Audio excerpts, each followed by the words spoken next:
Good afternoon to all. Just a few minutes, we will start. We are waiting for our vice principal to join. Then we will start.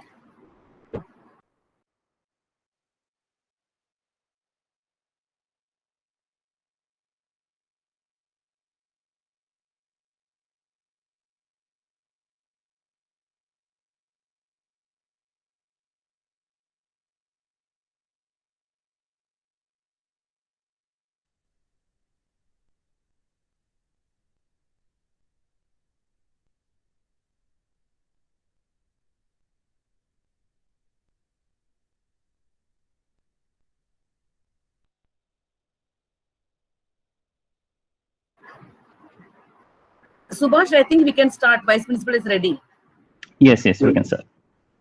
Fabi, are you ready? Yes, ma'am. Okay.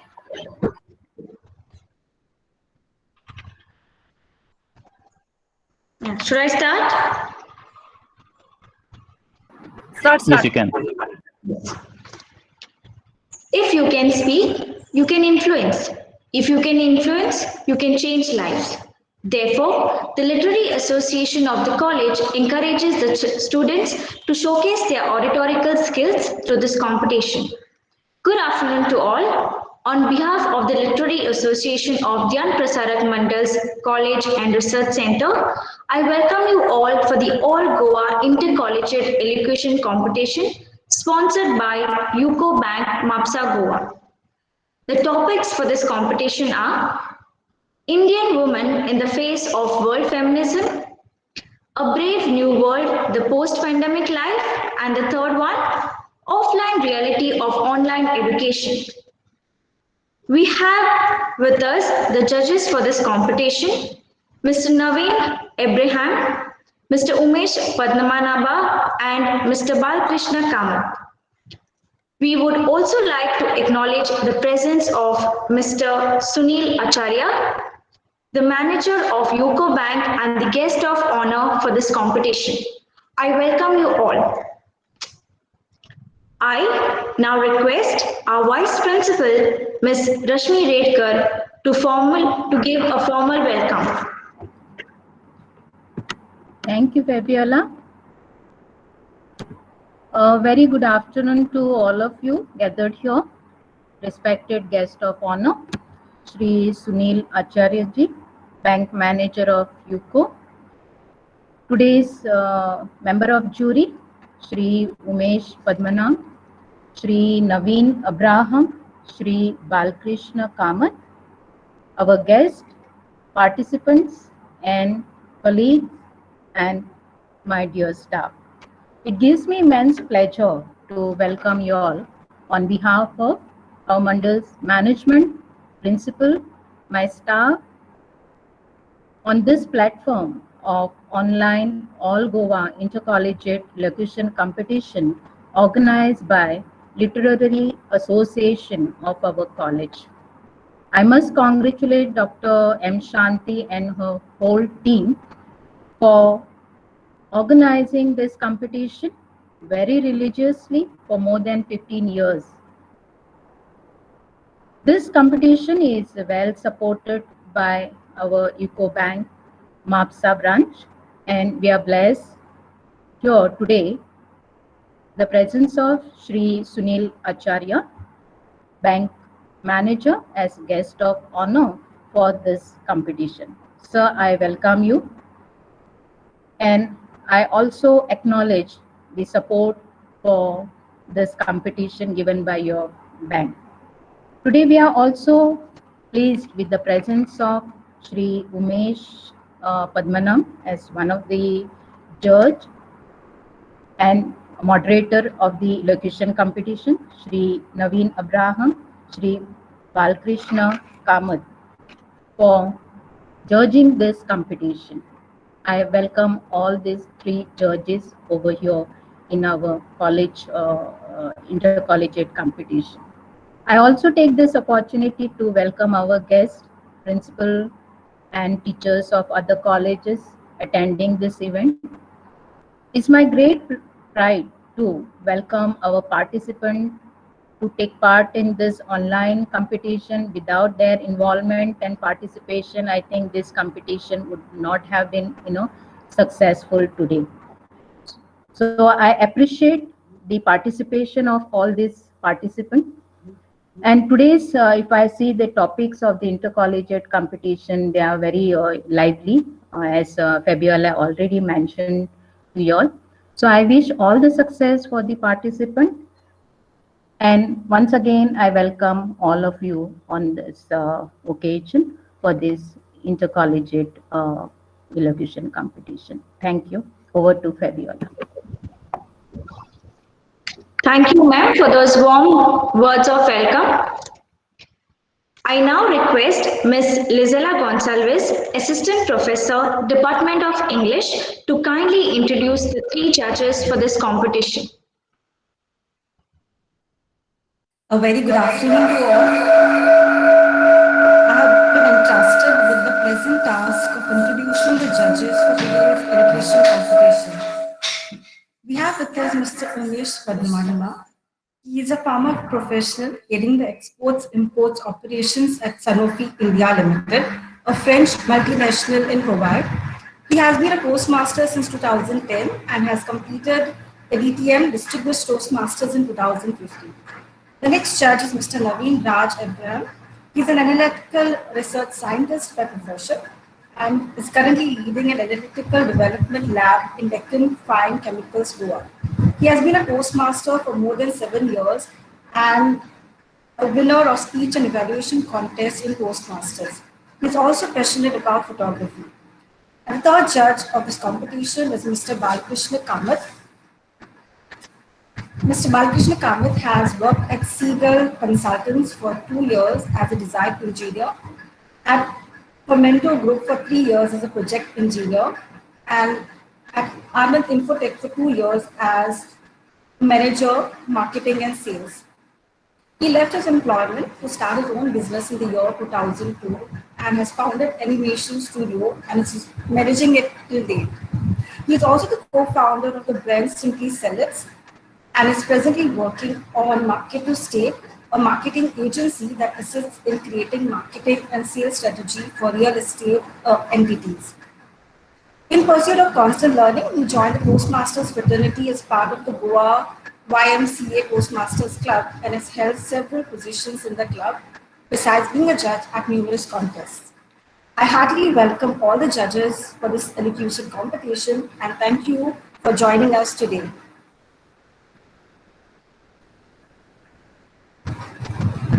Thank you, Ma'am Lizella.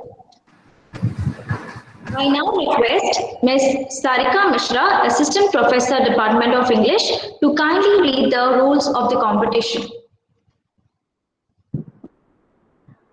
Good afternoon to one and all. It's my pleasure to read the rules and regulations for this elocution competition. I request all the participants to kindly pay attention. Participants, you are requested not to disclose your identity in any form. In the wake of this has already been requested to you to change your names on the screen on Google Meet with your serial numbers. So while you are introduce yourself with a serial number. You should not be mentioning is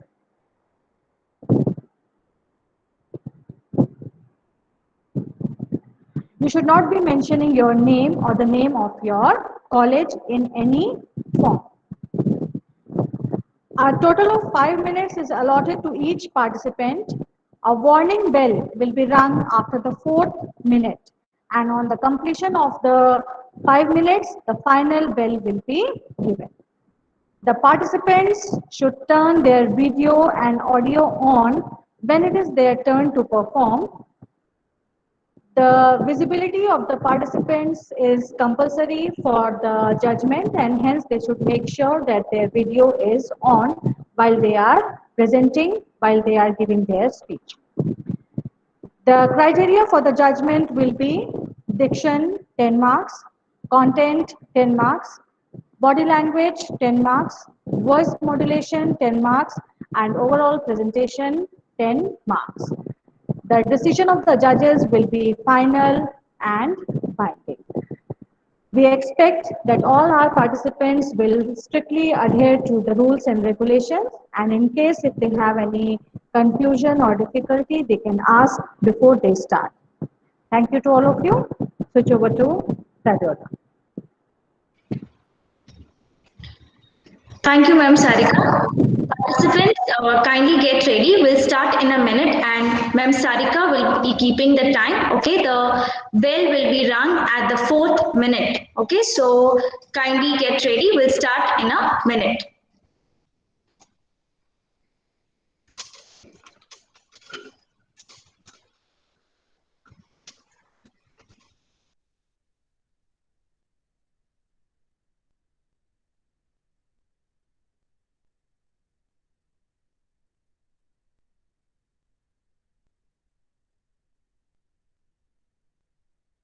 Okay, the bell will sound like a normal bell,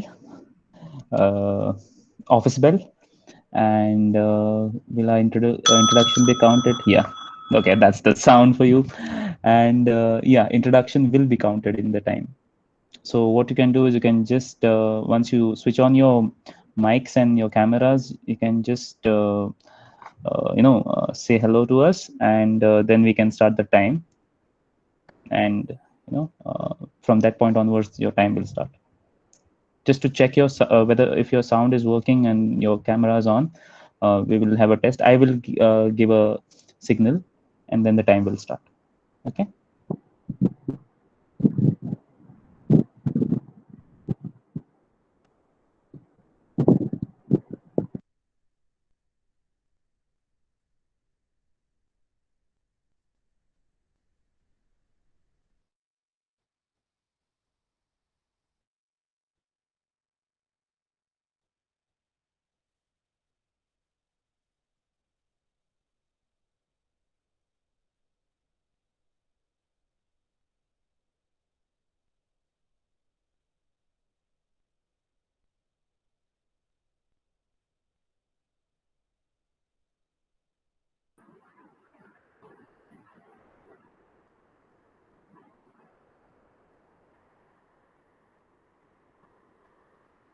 Abby, you can start it exactly 2:28.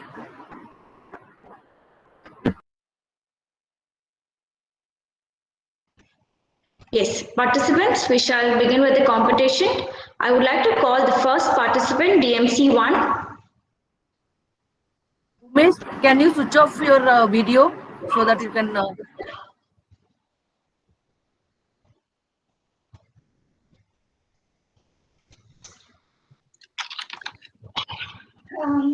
Hello everyone. I guess I'm fairly visible and audible. Yes, yes. Sarika ma'am, are we cool with the time? Yes, we are cool with the time. Yeah. DMC1, you may start. Feels like a thesis. I'm gonna miss my class all season. They say, raise your hand, show me your presence. They say, raise your hand, show me your presence. I see my classmates texting on the group. Does my master know the truth? Some people doing party behind the screen. Some texting, some drinking, some sleeping, lost in the dreams. I feel a part one of the dead. Remembering the song "Take Me to Church," it must be heaven.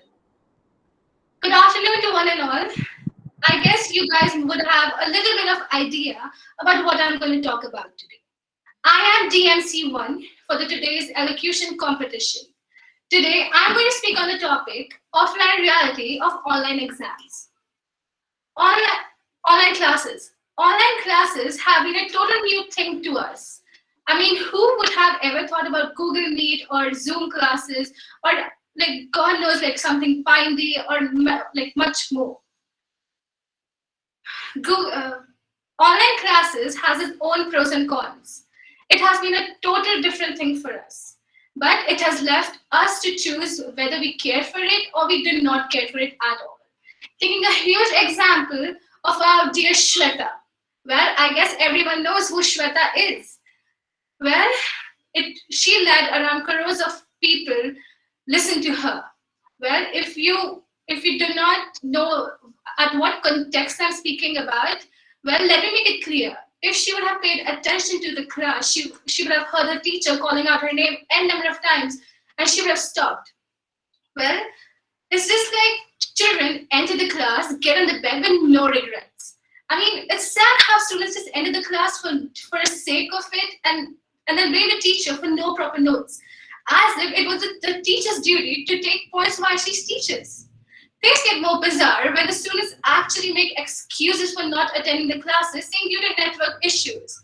I mean, as if the teacher has to believe it no matter what. The things get hard when the teacher calls out the student and asks a question and they do not answer. And when it comes to the attendance, like, God, they're like present right there, like, what is it, magic? I don't think it's possible for each and every teacher to follow the students on any social media like Instagram or Facebook or WhatsApp, as to see like they hardly pay attention. The fun part comes here, online examinations. Well, there's some sugar and spice where everything seems nice. When it comes to offline exam results, we all turn into a mess. Online exam has its own advantages and disadvantages. And I know, like, I hope you guys know what I mean to say. Trust me, when the school started, half of the classes failed and did not even cross the line properly, where credibility and thinking ability wasn't given the main role. Rather, Mr. Google, Quora, Yahoo, Byju's, and God knows what got the best student tag. I mean, wasn't it easier for them to copy the questionnaire and just paste it over the Google and get the answer? It went on a higher level when they actually started using rephrasing tools, like to just copy the classmates' assignment or to just rephrase whatever the Google has showed it, like whatever they have just popped up. Well, I would like to conclude over here. Many of you would have actually related to it. Thank you for being so patient. I'm here to spread love and not hate. Online classes were just a fate. Thank you so much.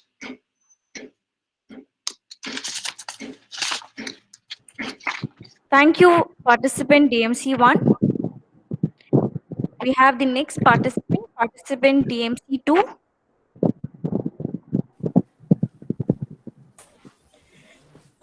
Am I audible and visible enough? Yes, yes. Okay, ma'am, can you tell me when you are starting the time, please? Your time starts now, if you are ready. She has been in the smoke in the kitchen. She has crossed the frontiers of space. She has been held high on the pedestal and worshipped. She has been crushed to the ground with dust in her face. She has been devoutly glorified. She has been slut and body shamed. She is the Indian woman, humble at heart yet proud of her existence. She is the Indian woman, sheer casket of elegance. A very good afternoon, respected judges and my dear friends. I'm participant number 2, and I'm going to speak on the topic, Indian women in the face of world feminism. As I was thinking about this topic, I came across this interview of Priyanka Chopra, wherein she was asked about how she felt when Kamala Harris became the first women vice president of America. And a Desi girl gave a very epic reply. Well, she said, and I quote, "It was a very emotional moment. But coming from a country like India, which has seen several women in governance, being the president or the prime minister, all I can say is, welcome to the club, America." I unquote. Ladies and gentlemen, during the 19th century, at a time when women in the West were fighting for a right to vote, we, the women in India, were fighting for a right to live, were fighting against the sati system. At the time when women in the West were fighting to be freed from wearing the corset and elaborate dresses, we in India were fighting for a right to study, to educate the girl child. Considering from where we started, we have definitely come a long way. And Indian women in the pages of history have been highly accoladed. If we look at the Vedas Purana, we see women worshipped as goddesses. We come from a country where our country is affectionately called as Bharat Mata. If you look at the early Vedic texts, we have a lot of female scholars such as Gargi, Lopamutra. We all know Rani Lakshmi Bai, but we have numerous other female leaders. For example, Queen Didi, who formulated the first women army, and Queen Bibi Kaur, who single-handedly ruled Kashmir for 4 long years. And we have numerous other women who have contributed in the Indian freedom struggle and also have given their hand in formulating the constitution. We all know Indira Gandhi, Kiran Bedi, Kalpana Chawla, and these women who have contributed significantly to our nation building. But what about that lady who works diligently in the kitchen? We have this notion of considering only famous women as successful and those with a strong minded and revolutionary approach as feminist. But that lady who works diligently in the kitchen, who is proud, happy, and satisfied with what she is doing, she can be equally called a feminist as well as successful.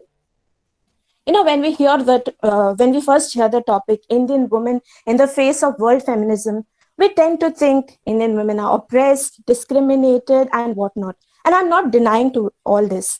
We have statistics to prove that. But can you name any society where inequality does not exist at all? Inequality exists in all countries in some form or the other, in some extent or the other. Sometimes men are the victims, but mostly it is women. And please don't get me started in this entire talk on fake feminism and how some women use or rather abuse the women card. We all know about many men being arrested in fake rape cases or this entire recent Zomato fiasco that is happening. We, the women in Goa, are very privileged that we are made aware of our rights with our peers and with the liberal society. As Mahatma Gandhi said, and I quote, "Without women, men cannot be. The future is in women." The modern women is definitely progressing and challenging the societal norms. And as I conclude, I would like to pose a small question for all the lovely ladies out here to ponder upon. As an Indian woman, where do I see myself in the face of world feminism? Thank you.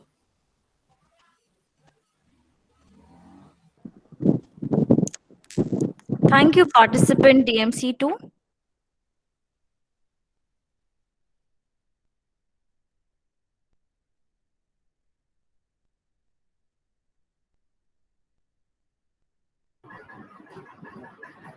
Dear participants, as the judges need some time to judge, so we are giving 1 minute and then the next participant will start.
Is participant DMC3 no, DMC3 is not here, so is participant DMC4 there?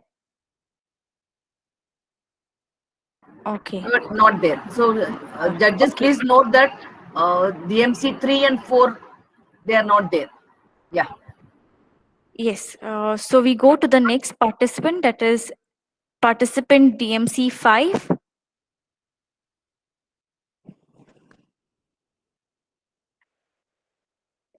Is participant DMC5 there? Yes, I'm there. Yes. Yeah. You can start. Can you start your camera? Yeah. Am I visible? Yes. I'm audible? Yes. Okay. When do I start? Yeah, if you are ready, we can start now. Your time is up. Okay. A very good day to everyone present on the opposite side of the screen. I am participant DMC 5, and today I'm going to talk about the topic Indian women in the face of world feminism. So, what is the essence of a woman? When this question was asked to our former Miss Universe, Sushmita Sen, she replied that essence of a woman is what we are. We as a woman are God's gift, and we need to appreciate that. We show a man what loving, caring, and sharing is all about. And a man's origin is that from a mother and from a woman. And that is the essence of a woman. As beautiful as this sounds, the facts and figures in our country shows us a totally different picture. We all know how women in the world, or rather India, has been treated over the past few years, or rather from the ancient times itself. There is discrimination based in every field, may it be jobs, may it be their marriages, may it be any other field. There is discrimination everywhere. And rather, it's sad that just because of a biological difference, the importance and the respect that we receive is totally different. And this stereotype needed to be changed, and men and women had to come out of the boundary so that they can live their dreams, and then they can not fall under the pressure of the society. And this talk has led to feminism. Now, what is feminism? Feminism was created when we felt the need to fight for our rights. We felt that there was a need that women need to get importance just the way the men get. Have you all heard about manism? No, right? There is no manism because men have always enjoyed privileges since their might be their birth, and it's not the same for women. Hence, this term as feminism has come. We are not saying that we need a superior stake than the men. We are saying we need an equal opportunity for the kind of decisions that we take and just not be judgmental. So, around all this, I actually, in fact, believe that we need men. We need men to stand for us. We need men to say that they are going to change the game for the next generation. The Indian woman in the modern world has showed a tremendous change and has brought up herself as exceptionally confident. May it be from astronaut, may it be from sports to dance to acting to every other field, woman is passing and paving her way just like a jet speed. So now, talking about this, I feel that women in the society have, gained importance as of compared to the previous times, and they have also gained importance in terms of education. The society is changing, and we are glad to see that. Talking about feminism, I feel that feminism has both positive and negative effects. Let's not talk about the negative effects as the social media is already playing its part at it. But when we look about the positive effect, we see that how the women who were inferior and who felt inferior have come out to be confidently beautiful. And do you all know about this term called pink tax? No, right? This pink tax people aren't aware about, and I believe that people need to stand for themselves and raise their voice so that the awareness can be seen. Now, this pink tax is something that is charged on sanitary essentials, sanitary napkins, and is a tax basically for a woman for being a woman, and this makes no sense, right? So I believe that social media can play a very big platform to portray this. If we can trend topics like binod and rasode mein kaun tha, then why not this? I believe that the society is changing in a great way. This all needs to be brought into the light. And of course, women are emerging as great, confident women. And I believe that our country has a prosperous future because an enlightened woman is a source of infinite energy, as rightly said by Swami Vivekananda. Thank you so much and have a great day.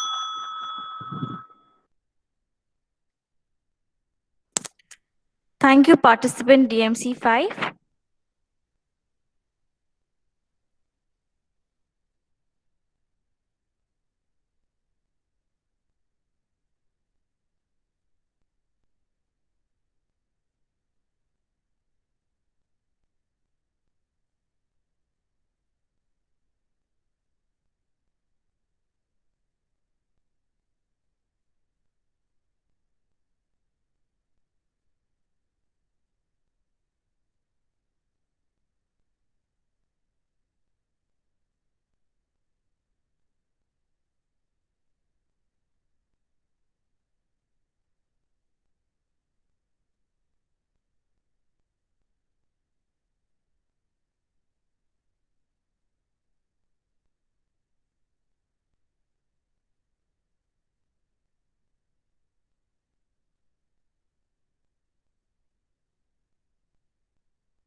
The next participant to present is participant DMC 6. Are you there?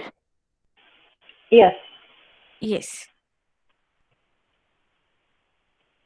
Can turn on your camera as well.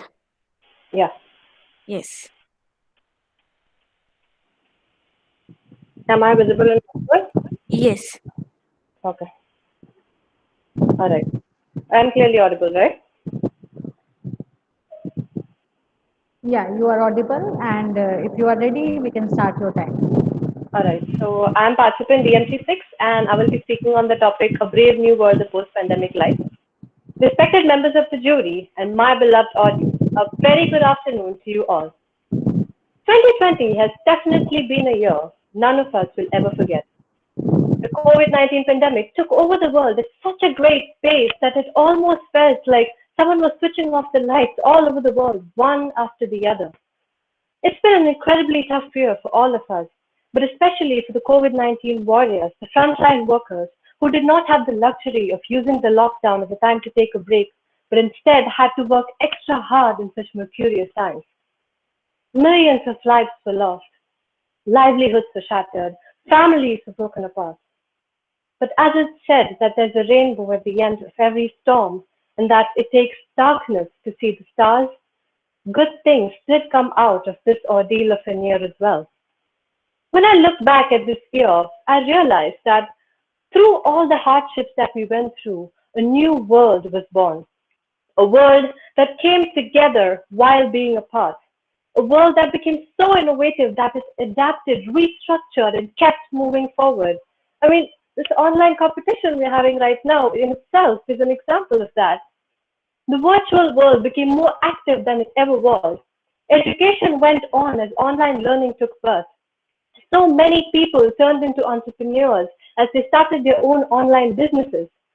So many people tried to learn new skills, and so many people went back to the skills that they had forgotten they had. People picked up their paintbrushes again and started painting and making art pieces. People remembered how much they used to love to dance and started spinning again. So many people became fitness freaks and started workout routines. Well, I cannot say how many continued with that, but they did start. When this pandemic forced us to stay inside our homes, it also became a kind of a timeout from our busy lives, where we picked out those dusty board games and sat down with our families, cooked food together, and realized how much we missed having this time. I feel that this pandemic has given us more than it has taken away. It has taught us patience. It has taught us to value so many things that we take for granted, like just being able to breathe out in the open without a mask on our face, being able to hug each other, or just being able to go out wherever and whenever we wanted to. It has made us realize the plight of that bird in a tiny silver cage that can have everything except for its freedom. And if that does not make us realize what gratitude is, I don't know what will. It is said that going through a tough time together brings people closer, and I believe that the past year did exactly that. The best part that I liked about the post-pandemic world is how these unprecedented times gave rise to unprecedented kindness. I was in awe of how the whole world pledged solidarity without anyone asking them to, and stood up for each other in whatever way they could. Every other day, I'd see some message or video or people using their skills in whatever way they could just to give out the message that you are not alone in this, that we will make out together, and that this too shall pass. I mean, I don't know what is more beautiful than that. Putting someone down is easy, but trying to pick someone else up while you yourself are in pain, that takes strength, and that takes courage. And that is the brave new world that this pandemic has given birth to, and I am proud to be a part of it. It's the feeling that no matter what comes in our face now, we are ready for it. We are not alone, and that we know that we'll find a way out of this. So let us take all these lessons that this pandemic has given us and keep them with us, even after we've gotten through this. Don't wait for a lockdown to pick that paintbrush up again or bake a cake for no reason. Don't wait for boredom to hit to play family and luxuries again or just go for a leisurely walk. Do it now, because now is all we have and all we can control. So practice gratitude, take care of each other, and be in the moment and know what actually matters. I thank the organizers for choosing such a wonderful topic. I had a beautiful time preparing for it. And although we have not gotten over this pandemic yet, at least we know now that together we shall overcome. We are all part of the brave new world. Never forget that. And to conclude, to everyone I say that be responsible, stay safe, and don't forget to smile, even if it's under your mask. Thank you so much.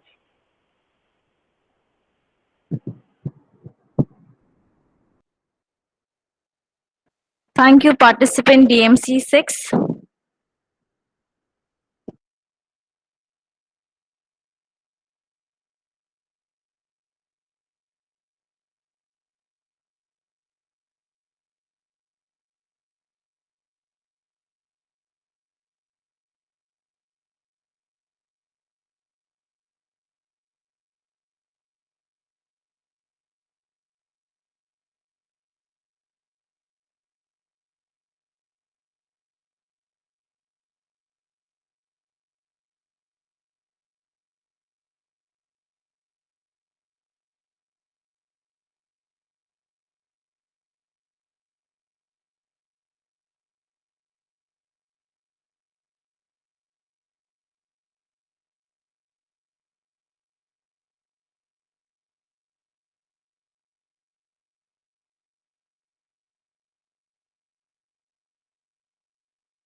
The next participant to present, DMC 7. Yes, ma'am. Yes.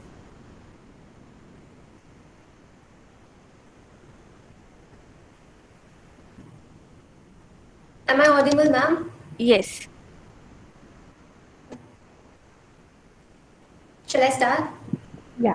Are you ready? Yes, ma'am. Yeah, start. A very good afternoon, everyone. I'm Speaker 7, and today I would be sharing my views on the topic Indian Women in the Face of World Feminism. Kate Millett, a radical feminist, had once cited that many women do not recognize themselves as being discriminated. No better proof can be found in the totality of their conditioning. I believe that we are still in a social structure where the entire burden of managing the family lies on the women. In India, the income of a female employee is nearly one-fifth of the male counterpart. Though at the entry level, most of the companies have a very good gender diversity percentage, but higher up the ladder, it is skewed in favor of men. According to Global Gender Gap Report 2020, released by World Economic Forum, only 8.9% of firms in India have female managers, and even among the top companies with female majority ownership, only 2.8% of such firms are in India. On the political front, recently women in Kashmir were protesting for equal rights against the government for not granting them travel documents to meet their family members across the line of control. Yet, we have crossed various hurdles which hamper the development of women in our country. With more women in IT sectors, companies like Accenture, AMD, Walmart Global Tech in India are taking initiatives like mentoring, networking, and upskilling towards the goal of achieving a gender balanced workforce. On the other hand, due to regulatory intervention, women's presence on executive boards have increased. Their purchasing power is emerging as an investment theme of this decade due to changing social dynamics. As women have become more informed and financially independent, their asset ownership has increased. Microfinance companies addressing women's funding needs and self-help groups have also increased exponentially in the recent years. Glass ceilings no longer exist even in male-dominated industries such as automobile manufacturing. Today, women are making their presence felt on shop floors, making cars, trucks, and tractors as companies like MG Motors, Tata Motors, Toyota, and Mahindra seek to accelerate gender diversity. On the political front, Recently, women have secured more than 50% of seats in Gram Panchayat election, and the Congress announces 50% of seat reservation for women in government jobs ahead of Assam polls. And why so? Because women form a major proportion of their vote bank. Also, companies like P&G are focusing on 50% of their advertisements to be led and directed by women. The current number stands at about 25%. In fact, they have more men doing laundry in ads than women. Their most successful brands have been the one that has been advocating gender equality actively for years. The judicial system in our country has also witnessed a tremendous development in its feminist ideas. The Delhi trial court, in its recent historic verdict in the case of M.J. Akbar versus Priya Ramani, has said that women has a right to put her grievance in any platform of her choice and even after decades. I believe that when each woman stands up for herself without even knowing it, without even claiming it possibly, she stands up for each and every woman across the world. Thank you.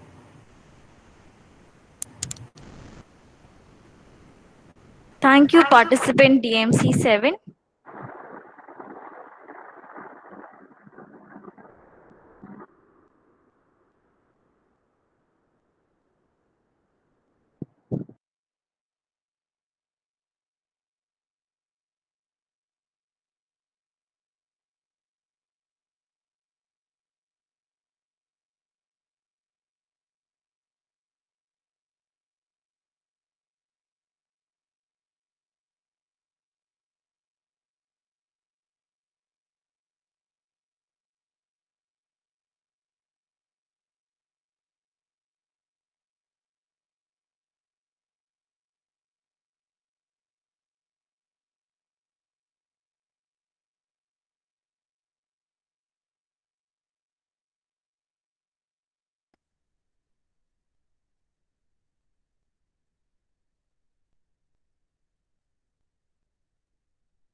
The next participant to present is DMC 8.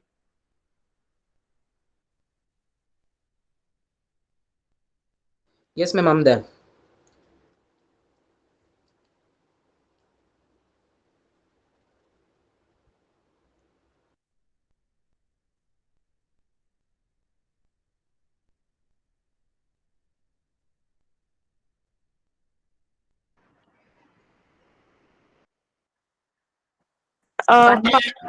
Unmute your video and audio. DMC 8, yeah. You can see me, ma'am. Can you hear me clearly? Yes, yes, Let's start. yes, you can. However difficult life may seem, there is always something you can do and succeed at. These are remarkable words by a renowned scientist and a genius mind, Stephen Hawking.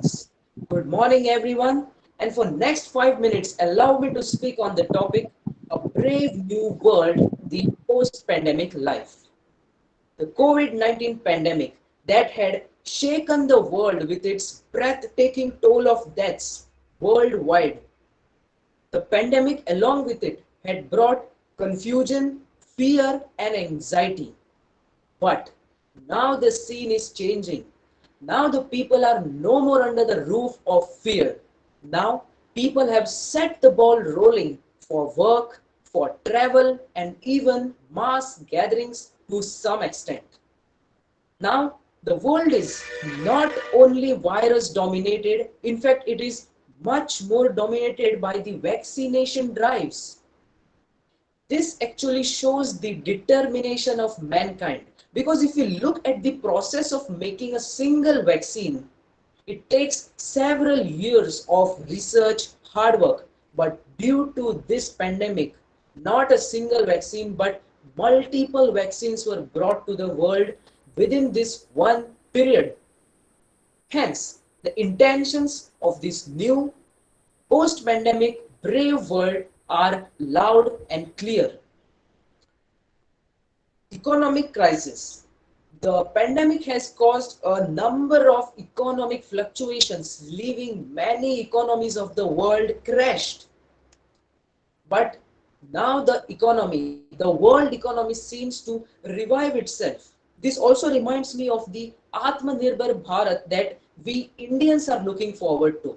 And keeping that as a base, we have once again ready to march towards the 5 trillion economy once again. Though the risk of one getting infected by the deadly virus is not completely out of scene. Also, the virus has begun to mutate itself. Yet, people seem to be no more afraid of this and they have falling out of the house for work and their daily routines. Let me tell you, as the recent data shows that employment worldwide, which was one of those that had received a major setback in this pandemic, is also reviving itself. And all those people who had turned unemployed overnight have started earning once again in a full fledged. Last but not the least, as very popularly said, better late than never.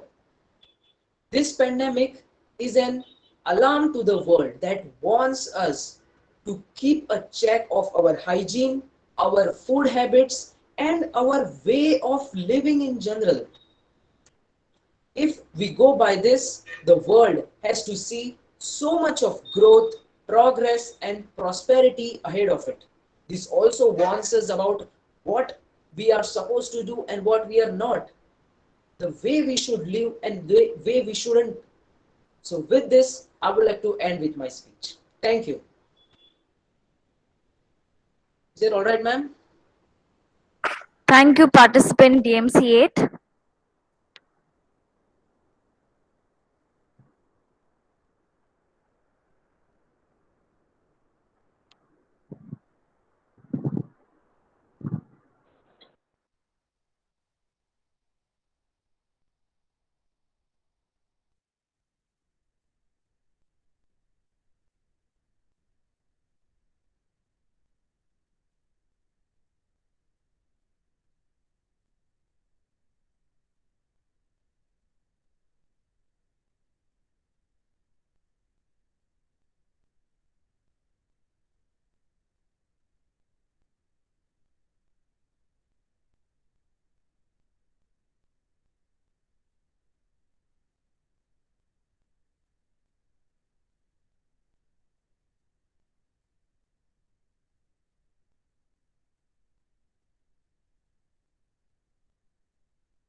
The next participant to speak is participant DMC9.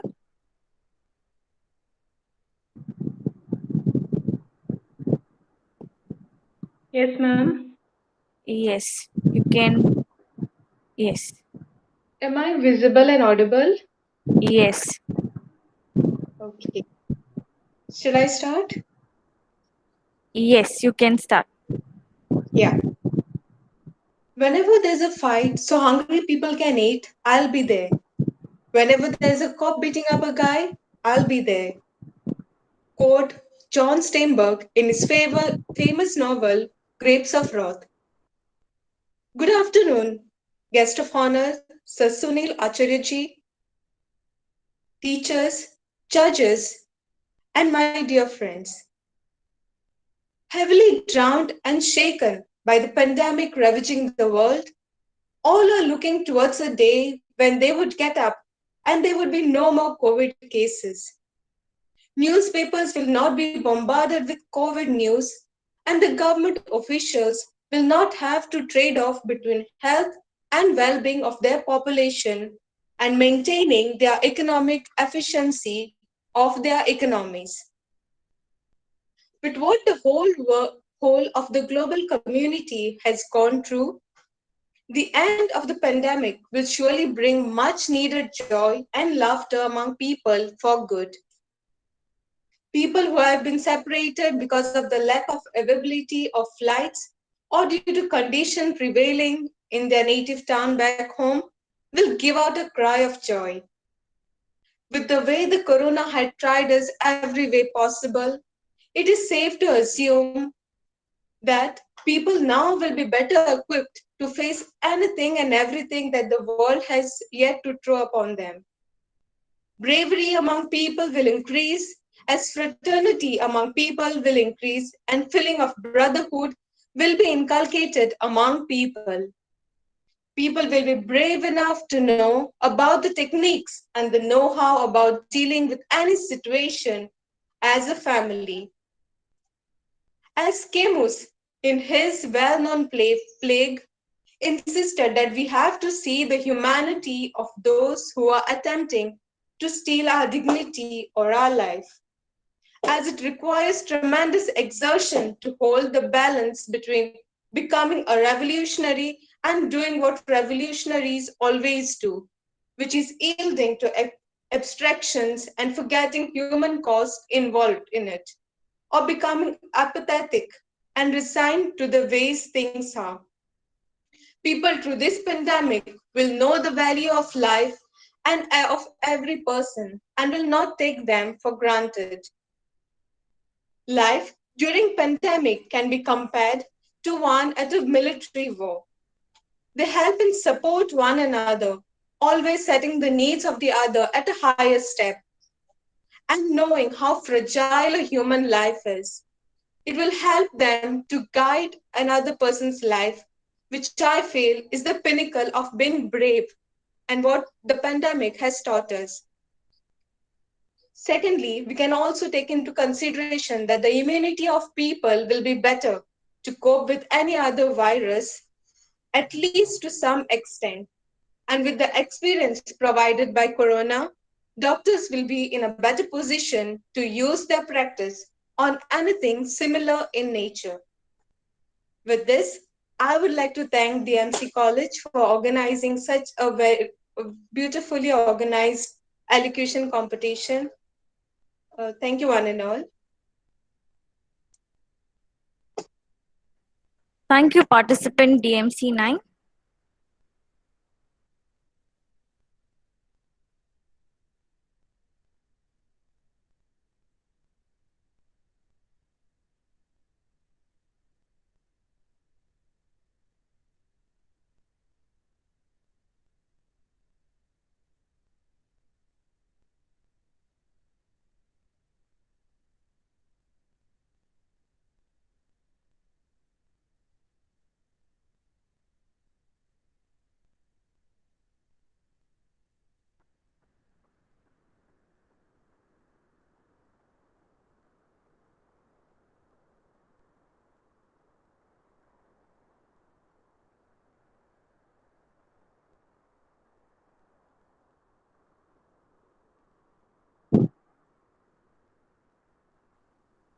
Yes, we have the next participant, participant DMC 10. Am I audible, ma'am? Yes. Should I start? Yes, you can start. Okay. Good afternoon, everyone. I hope everybody is fine and safe. Today, I'm here to put my thoughts forward on the topic of Indian women in the face of world feminism. Embrace the trait of feminine, letting the empowerment fall in line. A piece of my thought dodged down on paper. Well, women owe so much to us. We need a timely alarm to remember their efforts all over. An urge to make men and women equal. I feel this is not what empowering any woman is. In no way should a man and women be treated equally. Women deserve so much better than men. Why should a woman settle for less when she is embarked as a goddess, good luck, and source of happiness in different mythologies? Today, in India, a lot of feminism is taking place. Feminism simply means giving everything women everything she deserves. Well, I was a feminist when at its initial stage, when feminism was not a mode of income or business. Today, a lot of feminism stuff is happening with the name of business. People and women in India go through ups and downs, thick and thin, to ups and downs, thick and thin, and yet they are expected to be tolerant, patient, and quiet. This is not what women want. Women are just normal humans. When we talk about human rights, we tend to exaggerate on women. We should just say human rights, and women are part of it, that's all. This is not a fair way of looking at the world. Women should get what they deserve. The Almighty created two creatures, and they are two different people. Now, feminists think that women should act like men. It's not the thing. We should just flaunt the ways we are born as. The people in India are just putting the women down so that they can go up. Well, a lot of harassments do take place with women also. Women are given the tag of struggler where their struggles are invalid is just not acceptable. Struggling is different. Getting harassed, being told to put down their talents is not struggling. Moreover, the nature has given a little more responsibility for women. Also, today, now in India, people claim to protect their girls and females. We do not want your protection. Just teach your sons to be more respectable around any woman. People in India also should understand a person is not recognized by their gender, but it is their capabilities, talents, and their responsibilities altogether. I was also a feminist back then, but now I don't think so I should support it anymore because not only in India but different countries, a lot of business is taking place. I hope one day women get everything she deserves and she is respectable without any disapproval because mistakes are better than regrets. And women in the world, not only in India, should understand that they deserve better and they should ask for it. For I legit stand strong, and every woman out there should stand strong. And you should understand what a woman wants, not only in India, but many countries. The girls, the women, the females are put down just because they are born like that. It's not what you should care about it. It's the responsibility she has been carrying since a girl child. Also, a woman is born with a lot of responsibilities. So I hope one day we get a day when women are respected and given everything they deserve without any disapproval and disrespect. Thank you. Thank you, participant DMC 10.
The next participant to present is participant DMC 11.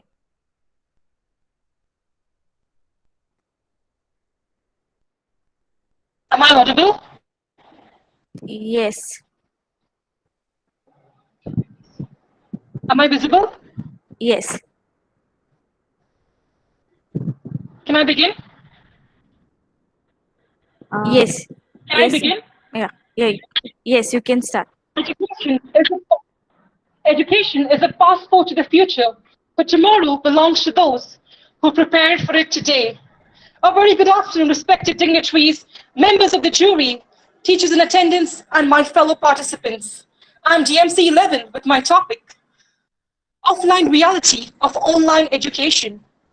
In the words of the great Rabindranath Tagore, where the mind is without fear and the head is held high, into that heaven of freedom, my Father, let my country awake. The vision of our forefathers to establish a society free from the shackles of poverty, envy, greed, a goal that was foreseen possible only through educating the masses. Bearing the same intention, the government of India implemented the Right of Children to Free and Compulsory Education Act 2009, enforcing education a fundamental right.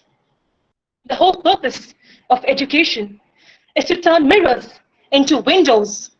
The transformation from who would that benefit me to the self-introspection, am I assertive to my nation? To bring about this revolutionary change, schools were opened in the remotest corners of the country, ensuring education to all its citizens.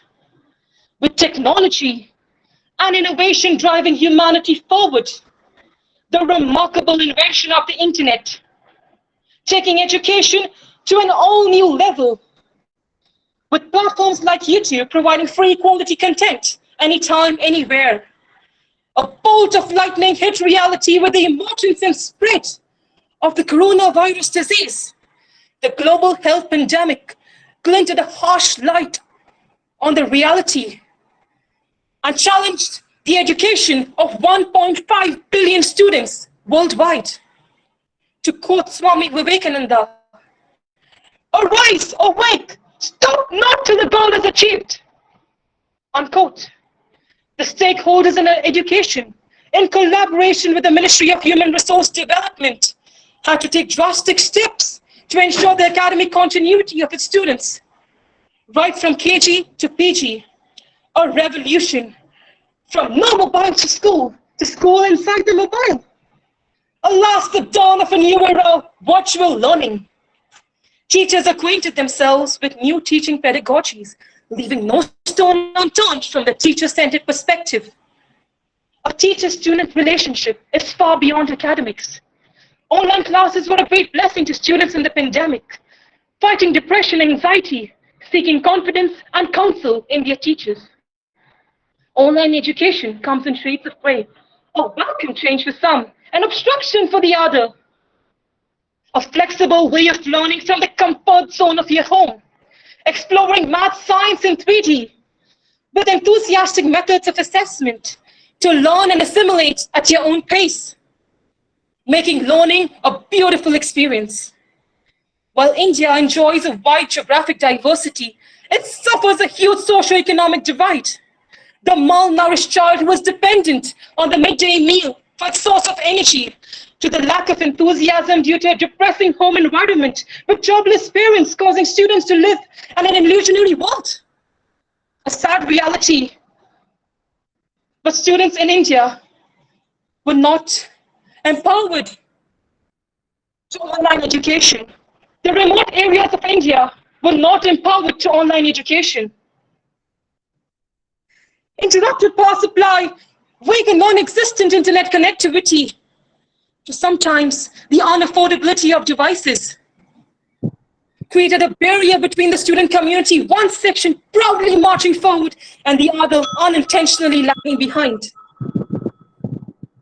Online exams created a carefree attitude in students, with educationists in dismay as to what the future will hold.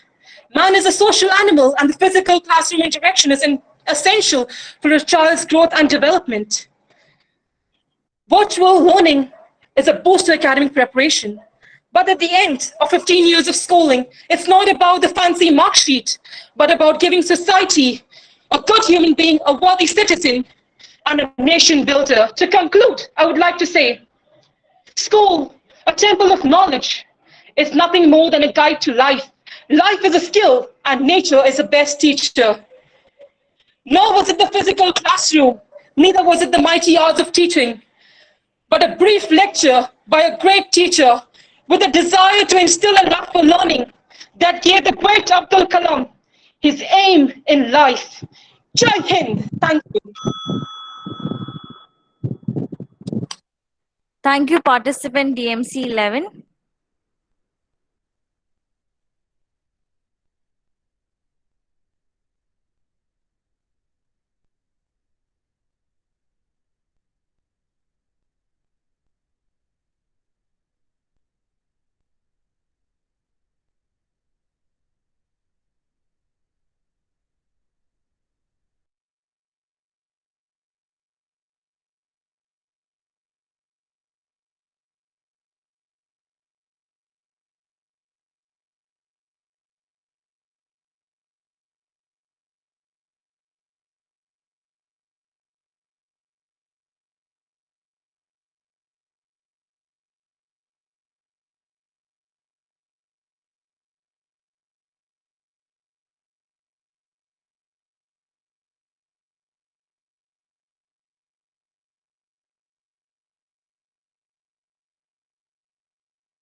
The next participant to speak is participant DMC 12.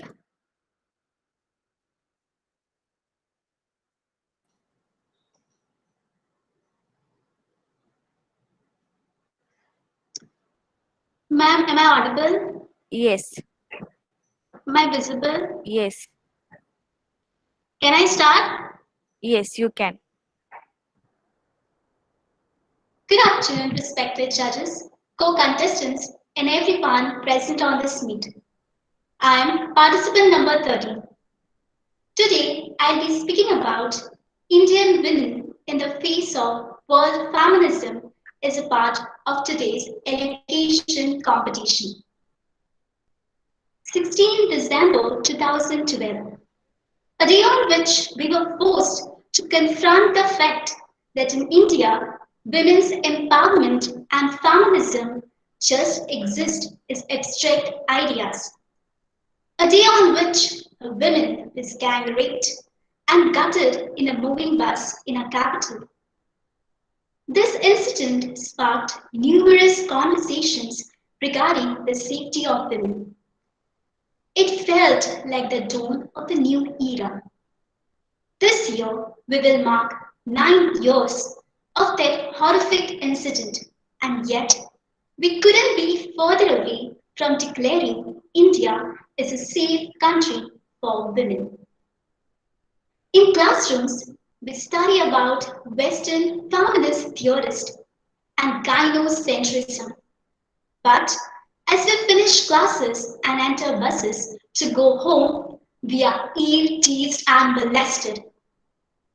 I often find myself asking the question, what is the significance of this term feminism with the Indian women?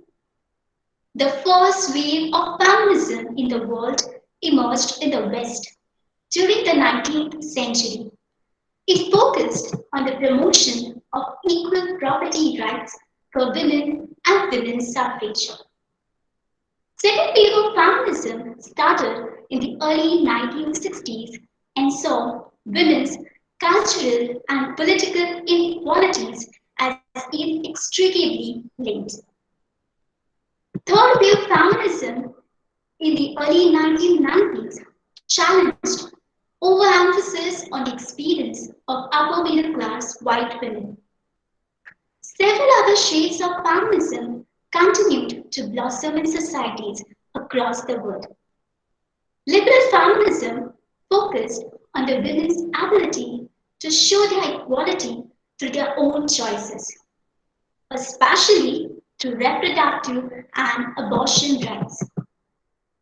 Radical feminists propounded that women can free themselves only when they have destroyed the oppressive and dominating patriarchal system. In India, feminism as a movement began in the 19th century for grounding female education, followed by Mahatma Gandhi validating the role of women in India's freedom struggle. Post-independence feminism focused on the professional upliftment of women. Feminism in India has been a dynamic and creative movement since then. From the Pink Chatti campaign, in which a woman sent pink underwear to members of orthodox groups to state their non-violent protest for being called destroyers of Indian culture, for going to pubs, to the slut walks in Kolkata, in which a group of students from Jadavpur University challenged the idea that women are abused sexually because they dress up like sluts.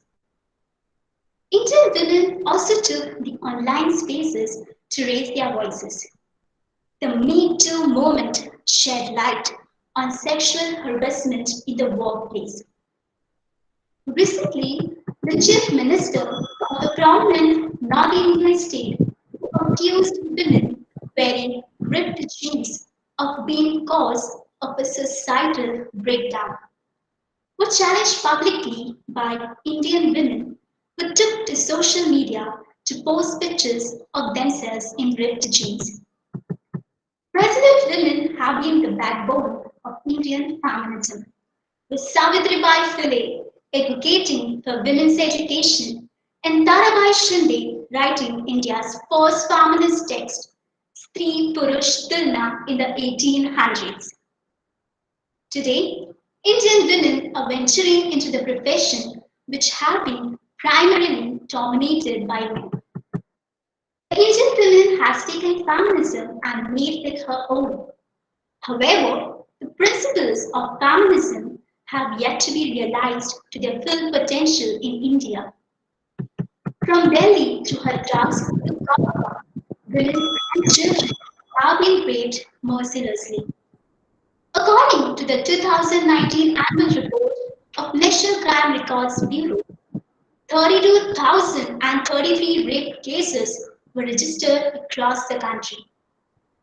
Women are still burnt with dowry, killed in womb, and buried alive as infants every day. This brings me back to my initial question. Is feminism at all relevant in the Indian context? As an Indian woman representing India's breadth of feminism, I think feminism has great potential. In India, feminism has always been a non-violent, peaceful process. For the Indian women, feminism is freedom, peace to coexist harmoniously. If we truly understand feminism in this sense, all of us can do so much to help empower the Indian women through the precepts of feminism. This can be achieved in three manageable steps: conversation, care, and code of law. As men and women, we need to be able to have conversation and appreciate the strides made by the Indian women across different walks of life, which will definitely inspire more women to rise above societal pressure. Men can do this as well. In fact, in India, feminism is a movement began with men like Raja Ram Mohan Roy advocating for the rights of women. The second step is care. The quantum of abuse inflicted on women over generations needs to be healed with care and encouragement. Thirdly, the code of law. It should be operated more stringently to bring justice to the abused women. I'm not advocating for castration of man,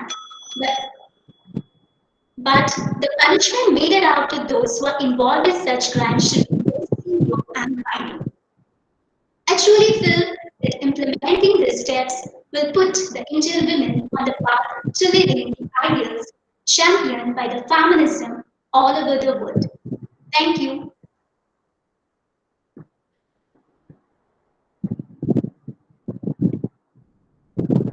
Thank you, participant DMC 12.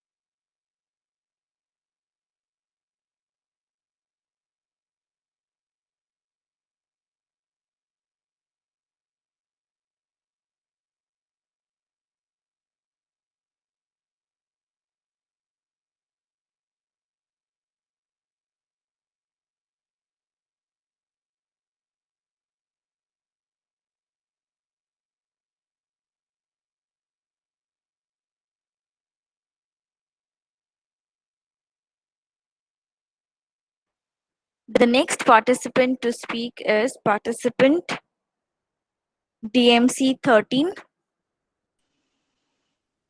Yes, ma'am. Ma'am, am I visible and audible to you? Yes. Can you adjust your camera because it's the orientation is wrong. No, it's coming in the portrait manner. Can you just turn the camera? The other way around. Yeah. Just Yeah, that should be. No, it went to the same position again.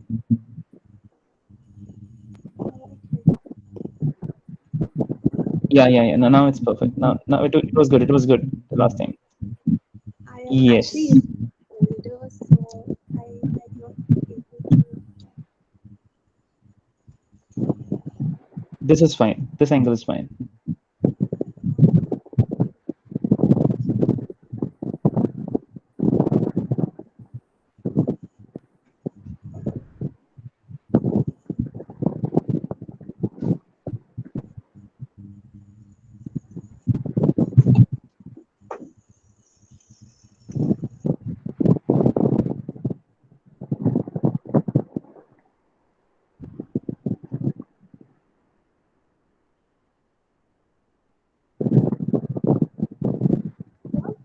Probably give me a little bit of time so I adjust my camera and contestant number 14.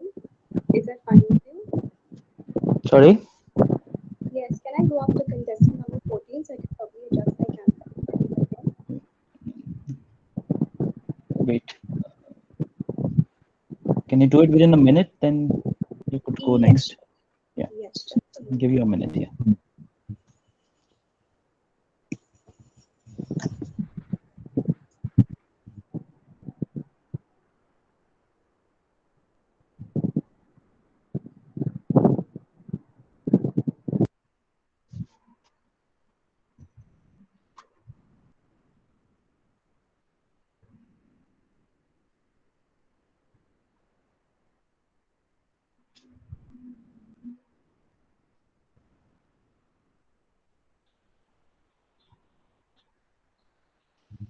Is this better? Yes. Yes. Am I visible and audible?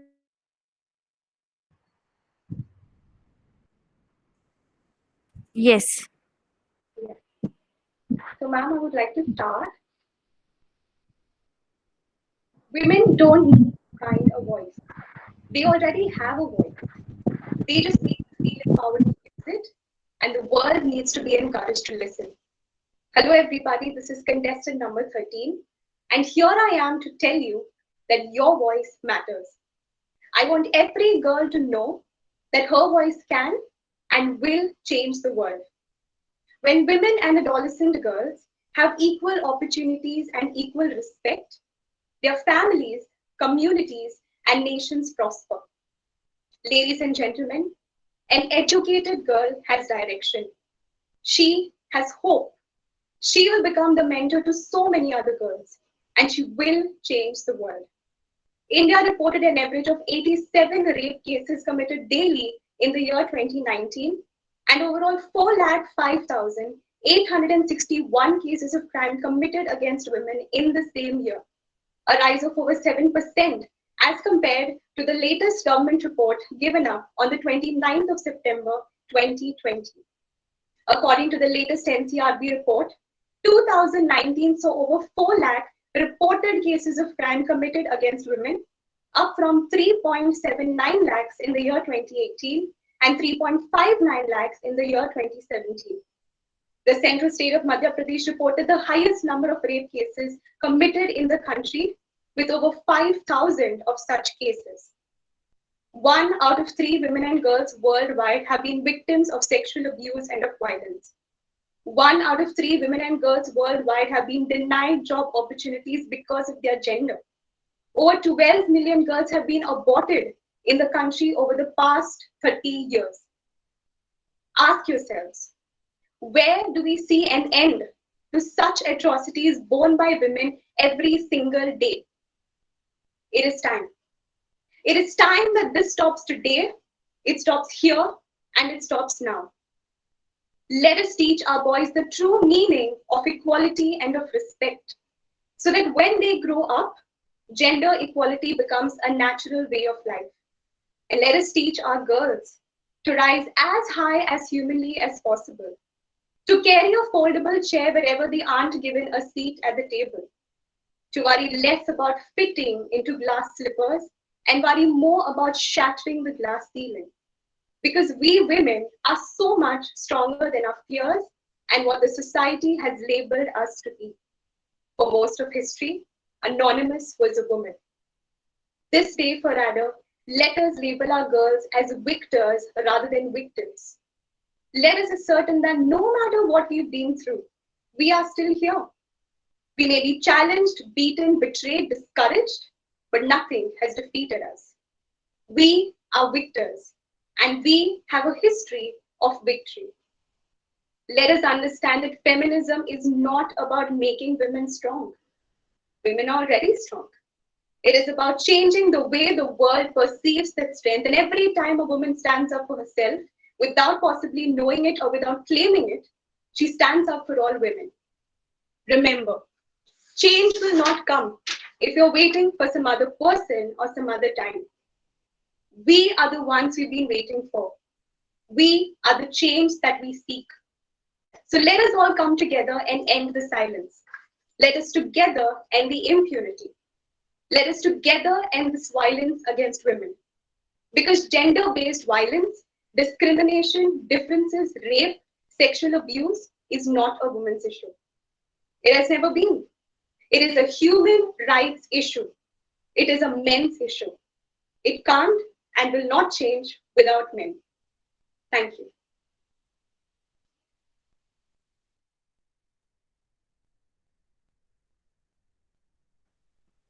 Thank you, participant DMC 13.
The next participant to speak is participant DMC 14.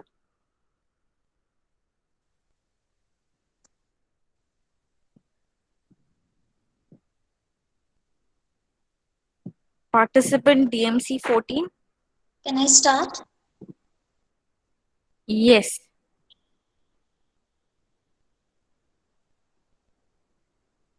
I'm participant DMC 14. I alone cannot change the world, but I can cast a stone across the water to create many ripples, said Mother Mary. And to create ripples to change, we need a stone of feminism. Feminism in India is a set of movements aimed at establishing and defending equal political, social rights of women and opportunities for women in India.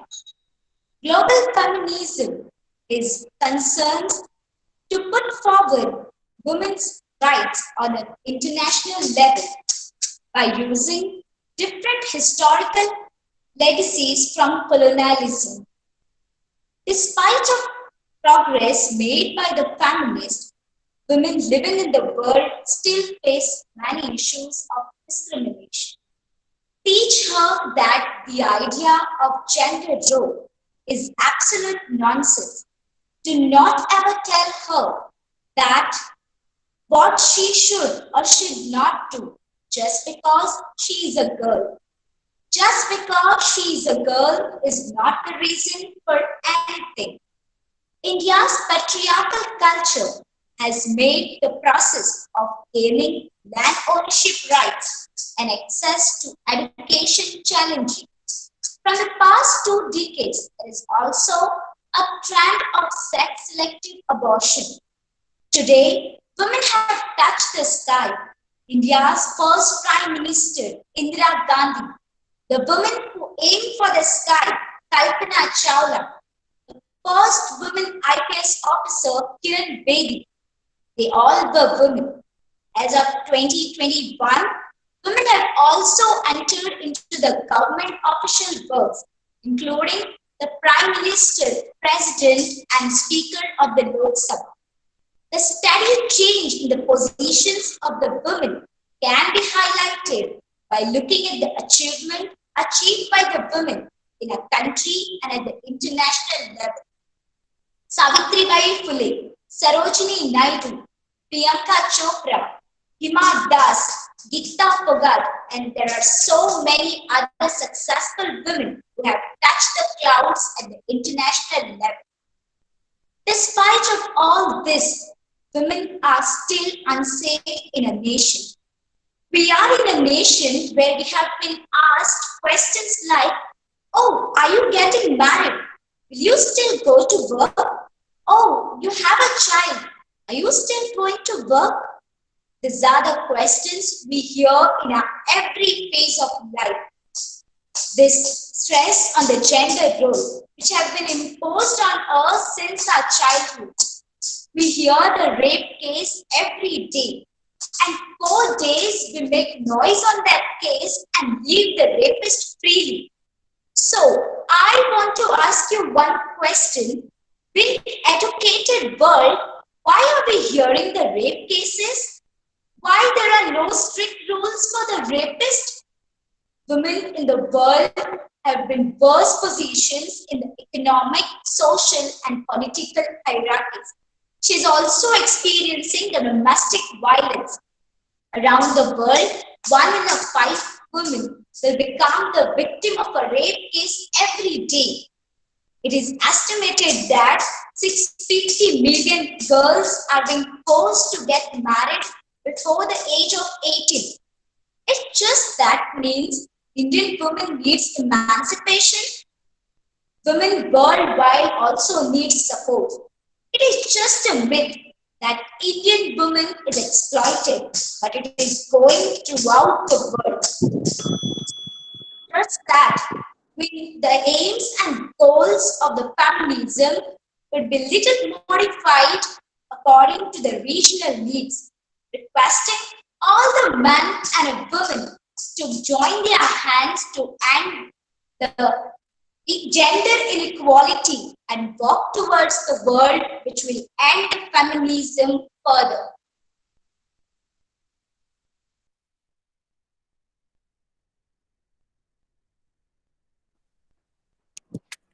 Thank you, participant DMC 14.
The next participant to speak is participant DMC 14.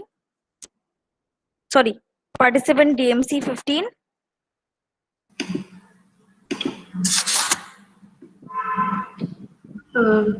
Check.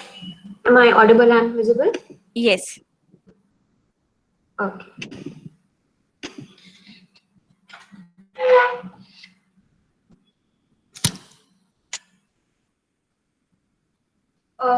I'm just tell me when to start.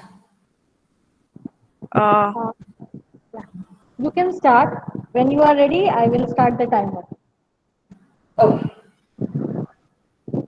She builds the world. She defies convention. Don't you try and test her mind. You think of her any less than you, I bet you. She's gonna give a tough fight. A very good afternoon to respected members of the jury, teachers, and all my fellow participants. Today, I take this opportunity to appreciate the immense efforts put by our Indian women to pave the way to make the feminism that we experience today. Before I get to recognizing their efforts and recognize the women who work in this, let us come to the idea of feminism. Many people agree to it or disagree to it. Many people have different meanings of feminism, but very few actually understand the concept of it. Feminism is basically trying to have equality between men and women. It is a movement which advocates for women's economic, social, legal, and political rights equal to those of men. Despite being very clear with the objectives, feminists still face stereotypes. They are seen as someone who hate men or who do not believe in marriage or are simply seen as lesbians. Some are also misunderstood that feminists want women to become superior or want women to become more powerful than men. I'm sure you must have heard people saying that I'm not a feminist, but I'm for equality. Feminism is all about equality between both the genders. Feminists don't want women to become more powerful than men. All they want is to simply level the playing field for men and women. This struggle has begun a long time back in Indian history. Many women have immensely contributed in making feminism a prominent topic in the world today. Talking of Savitribai Phule, a woman of the 1800s, she was keen on learning and educating others. She is known as the pioneer of feminism in India. She became the first female teacher of our country and opened 17 more schools to educate women of all castes. She also set up a Bal Hatya Pratibandhak Grih to prevent female infanticide and fought against people who killed rape victims and pregnant rape victims. Also, on the other side, unlike the ideologies of those times, she firmly and rightly believed that women deserve this basic right to equality. Coming next, moving a little further down the timeline, talking about Tarabai Shinde, a feminist activist who did not agree to the system of patriarchy and the caste system. She wrote her first published work called Stri Purush Tulna, which in Marathi, which translates to comparison between men and women, in which she explores the discrepancies between both the genders.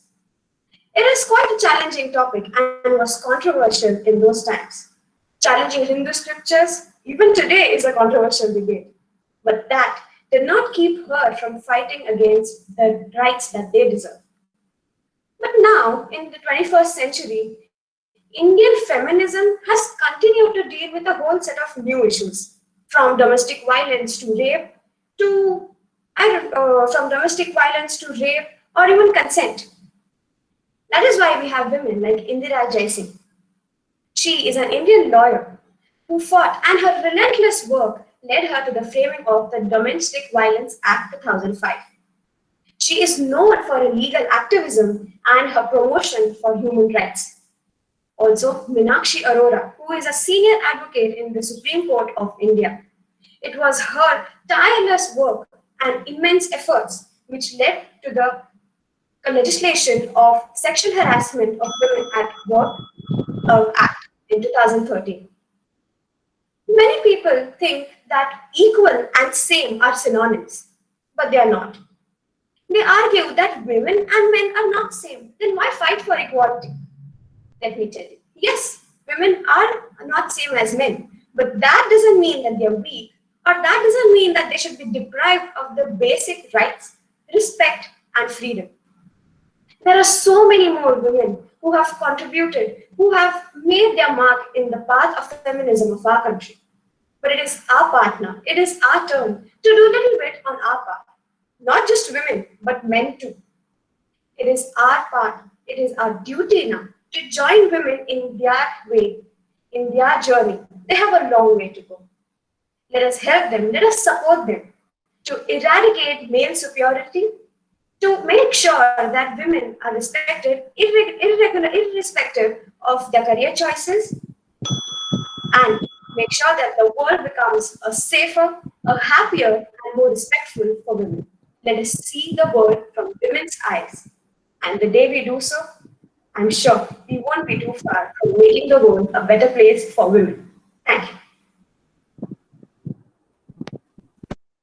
Thank you, participant DMC 15.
The next participant to speak is participant DMC 16.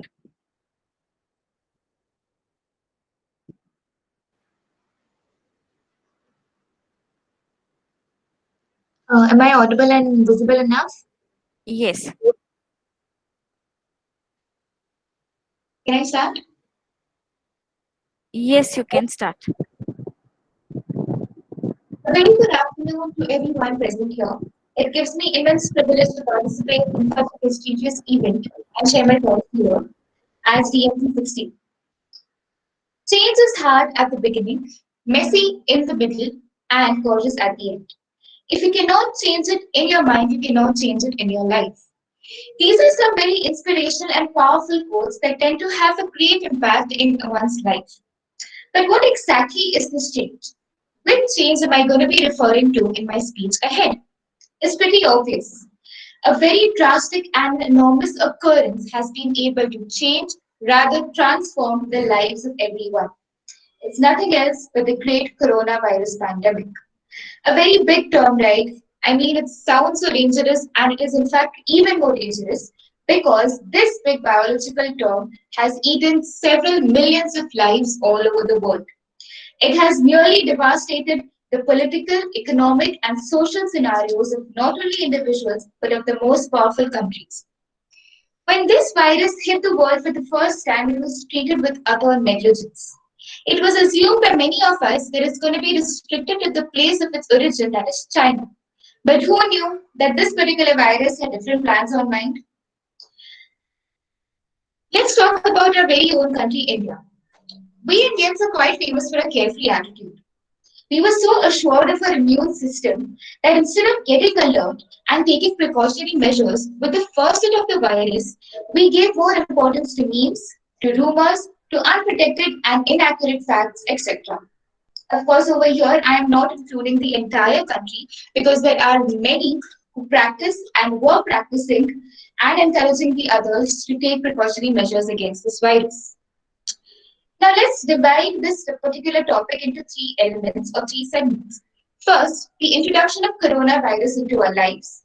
Second, we living with the virus. And third, the post-pandemic, or I might say a slight conquer of ours over the coronavirus pandemic.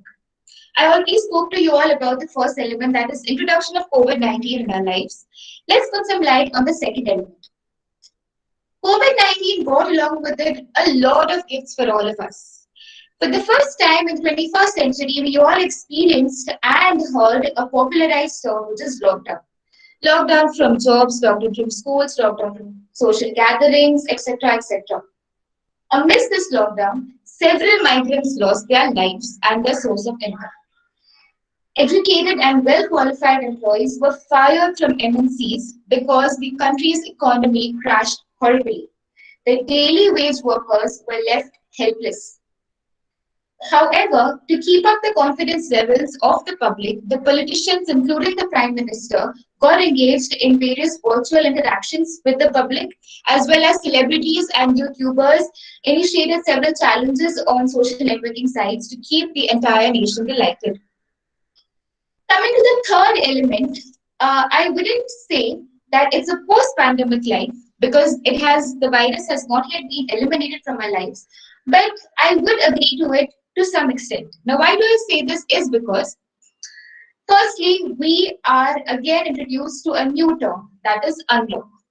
As we all know, several relaxations have been passed by the concerned authorities with respect to schools, colleges, social gatherings, funerals, etc.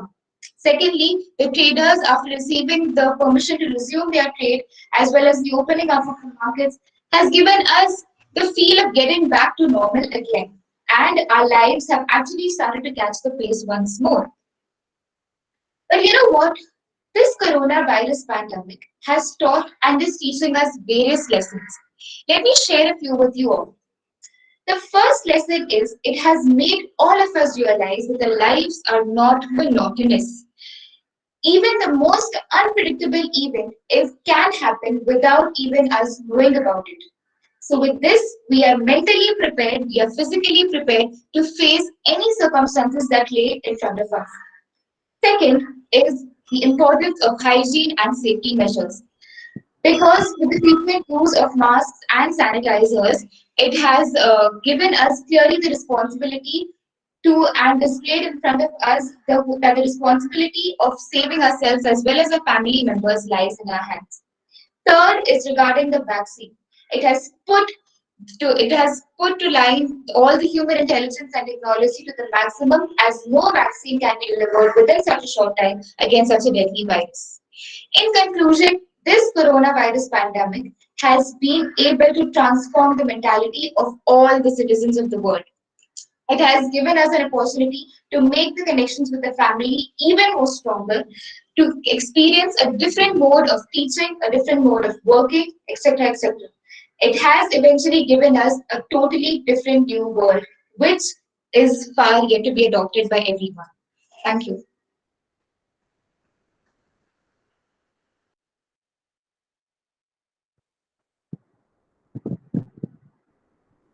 Thank you, participant DMC 16.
The next participant to speak is participant DMC 17. Hello, Chris. Yes. Am I audible? Yes. Yeah, start. Respected Yes. judges, teachers, and fellow participants, good afternoon to everyone. My serial number is DMC 17. Today, I will talk on a offline reality of online education. Education is the passport to the better future. It has the ability to shape our life in the right direction. The COVID-19 pandemic has changed education forever, resulted closure of schools, colleges across the world. Traditional education was interrupted by COVID-19 pandemic. So the digital platform was tapped into as an continue as an alternative means of continuing education. But how are students adjusting to the online education? What is the ground reality behind the screen? One fact is that virtual classes are not ideal for the students below the age of 6. The recommendation of screen time for the age group is just an hour. So, how much teachers can teach and students can learn in an hour? Perhaps not a lot. Another truth is that even though we call this period the digital age, but the disturbing fact is that most students, especially in the rural areas, do not have access to the internet and digital devices. Further, interrupted power supply, weak internet connectivity, and inability to afford a smartphone greatly reduce the effectiveness of online education in our country. Although students enjoyed online education in the beginning, it became stressful as time went on. Having to sit in front of screen for an hour resulted in disturbance of mental and physical health. Students also miss in between lecture conversation with friends and classmates. Students cannot hang out with each other in cafeteria and college corridor. Face-to-face conversation of our college mate is an essential aspect of normal education. It helps us to develop emotional intelligence and social skills. Online education has entirely robbed us of this interaction. Despite all these problems, school, colleges, teachers in them deserve praises to continue prioritizing education. Finally, although pandemic and quarantine came without ringing of bell, educational institutions and government should learn from this crisis. They should take a pause, analyze, rethink, and lay down a better infrastructure so that something like this happens again, teachers and students are better equipped to cope with this crisis. Thank you so much.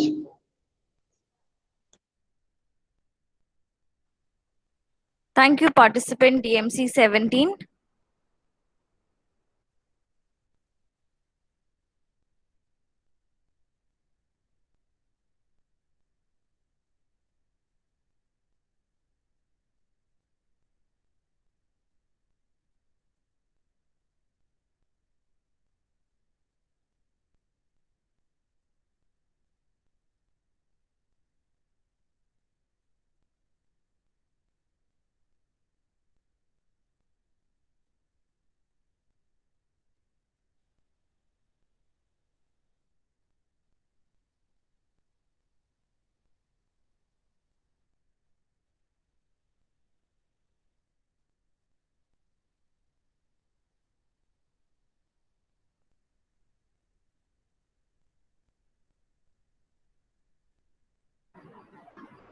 Fabi, she got connected, it seems.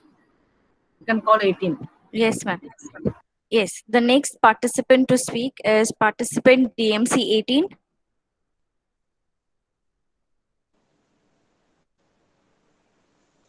Teacher, am I visible and audible?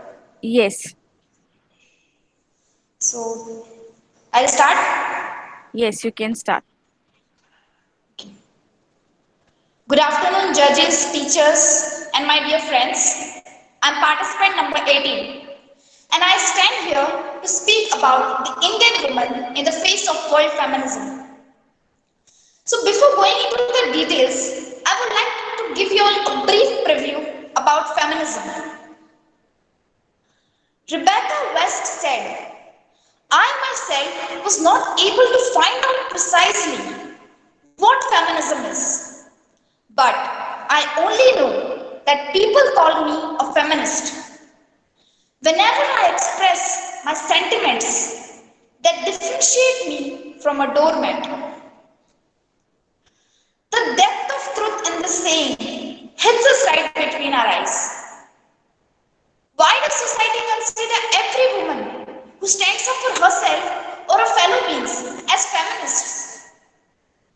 And well, if that's how it's supposed to be, so be it. Yes, call us a feminist. But that won't hinder the fact that women are kept at much lower level than men. And the saddest part of the truth is that not just men, but large number of women who put the other woman down. Like Madeleine Albright said, there is a special place in the hell for those women who do not help the other woman. In India, it is difficult to pin feminism in a specific year, as throughout the ages, there have been mention of various female scholars, such as Lopamudra, Maitri, Gargi, who fought hard to preserve their names over ages. Now, coming back to our main topic, feminism in India can be dedicated into 3 phases, with the 4th phase on the line. The first phase was started in 1850 to 1915, and this phase was initiated by a man. And remember, there are also some famous women who made a difference in the society, like Savitribai Phule. She was the one to start first school for girls. Tarabai Shinde, who wrote the first feminist text, Stri Purush Tulna, a comparison between man and woman. This phase helped to uproot many social evils like child remarriage, and we allowed the widows remarriage, sati, and thereby reducing the rate of illiteracy. Then we have the second phase started from 1915 to 1947. Gandhiji played a major role in this, initiating the women into his non-violence movement against the British rule. Then the third phase started from 1980s, and this phase focused more on the factors like health, employment, and education for women. Women started leading the non-government organizations and soon provide support to the other women. By 2000s, with technology playing a major role in the lives and society, India witnessed feminism that stressed on women's freedom, choice, and independence.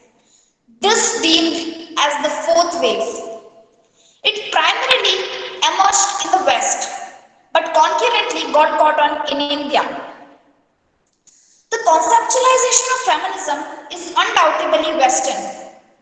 But, however, the selfless acts made by many men and women marked various chapters in the story of our history in liberating the women from the many shackles of culture and tradition. Despite of these advances, Indian women face numerous challenges. To name some: no access to education, minimal property rights, sexual harassment, and domestic violence. There have been major changes to curb these distinctions. Now that the battle cry has been raised, the only way out is forward. Women all around the world should amplify their voices and work towards a common goal, that is freedom for all. Thank you.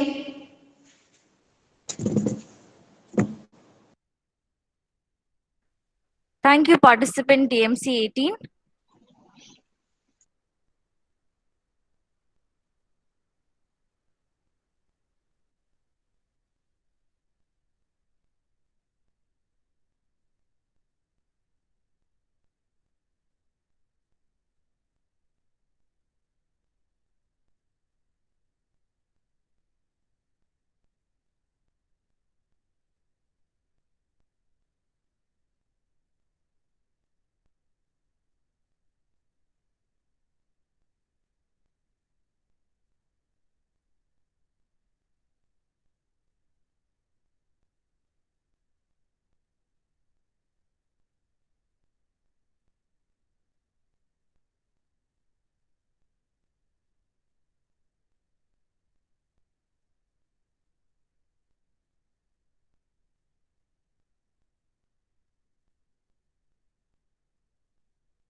The next participant and the last participant for today's competition is participant DMC 19.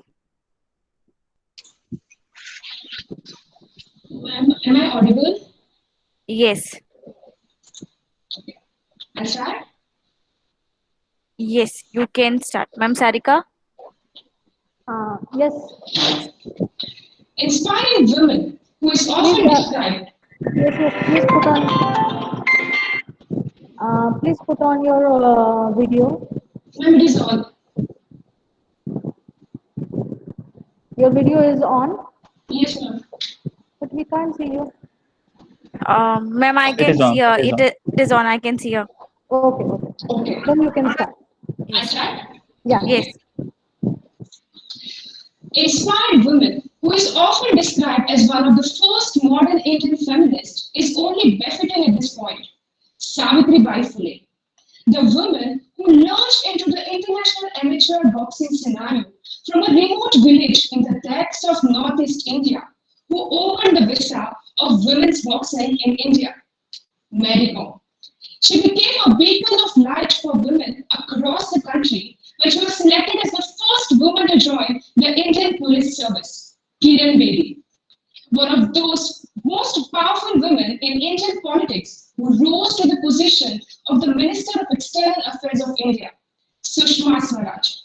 Since time immemorial, women have overcome odds and challenged adversity. The question wasn't who was going to let them, but the question was, who was going to stop them? Good evening, one and all. My serial number is DMC 19, and the topic that I'm going to talk on is Indian women in the face of world feminism. It's common to hear the word feminism in the course of a usual dining table conversation and newsroom debates. Feminism is a notion that all humans are equal, regardless of their gender. Now, the question is, why Indian women need feminism? Let me highlight this with a very basic example. In most parts of India, girls were pulled out of school because they were considered ready for marriage and having babies, while boys still enjoyed their childhood. Some basic human rights were denied just because they were girls. Even a very, very basic right like education was taken away from them. Now, this makes it very important to highlight that feminism is nothing but humanism. There is this very beautiful quote that will explain this concept. The hand that rocks the cradle, the procreator, the mother of tomorrow, a woman shapes the destiny of civilization. Such is the tragic irony of fate that the beautiful creation, that is a girl child, is one of the gravest concerns facing humanity. Often we hear of or are subjected to gender inequality and violence nearly every day of our lives, and the incidents are only multiplying over time. With the growing violence against Indian women, one would expect us Indian women to rally for feminism. However, instead of fighting for our rights, many of us are up in arms about the very wood, because many settle for less due to unconscious bias and internalized misogyny. And many others think that Indian women got this idea of empowerment and feminism from Western culture. But even before the term feminism was introduced, we had some great feminist icons in our culture and history. Draupadi, a woman born out of the fire, avenged the humiliation meted out to her in the Mahabharata. Durga Ma, an incarnation of goddess Parvati, was created as an amalgamation of all the gods to destroy the evil. In the Ramayana, Sita fought for her independence and raised her two sons single-handedly. So not only is feminism an intrinsic part of Indian culture, it is the reason why social evils like sati was abolished. On one hand, there are people who fight for our rights, for our equality, and on the other hand, feminism has completely taken a wrong turn. We as Indians are thrown into a world where apparently feminism is synonymous to male hating, male bashing, and female superiority, which is not actually true. Feminism does not support undermining men. It supports a world where both men and women are treated equally and are given equal opportunities. And lastly, to those who stand strong, and when needed, those who quietly move on. To those who build empires, move mountains, push the boundaries, raise babies, you are the ladies paving the way for a new generation. It's a time to recognize that feminism isn't about making women stronger. Women are already strong. It's about changing the way the world perceives itself. Feminism shouldn't be perceived as hostility against men, because me asking for my rights will not deprive you of yours. Thank you.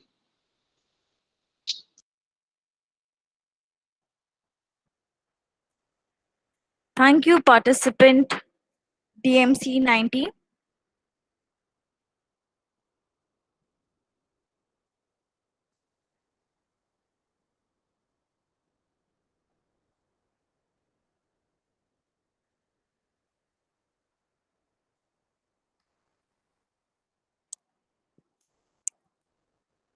Thank you, all the participants.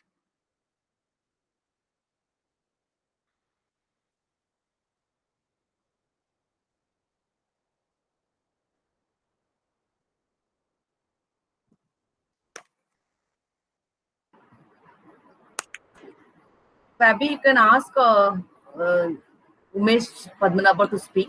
Yes, ma'am. Now, I request Mr. Umesh Padmanabha to share his experience of judging this competition. Thank you very much, and I hope you can hear me and see me as well. Yes, sir. A very good evening to all the participants first, then to the organizers and to the guests who came this evening. It was an honor to judge this competition, and I'm sure that my friends Naveen and Bala would also endorse the fact that it was a real pleasure and a treat to be here this evening. First of all, I must congratulate the entire set of participants. It was very difficult to judge this competition. I was there in a similar exercise about 4 or 5 years back, but I must say that the improvement amongst the participants has been immense. To such an extent, I was very happy to hear the content of all the participants. Secondly, I thought the organizers did an excellent job in conducting an online competition of this sort. It's very difficult to conduct a competition of this sort, and I thought they did an excellent job. And finally, to the guests, it's nice to see almost about 40 to 45 people there watching this entire show. It speaks volumes of the interests of the different colleges in being a part of this competition.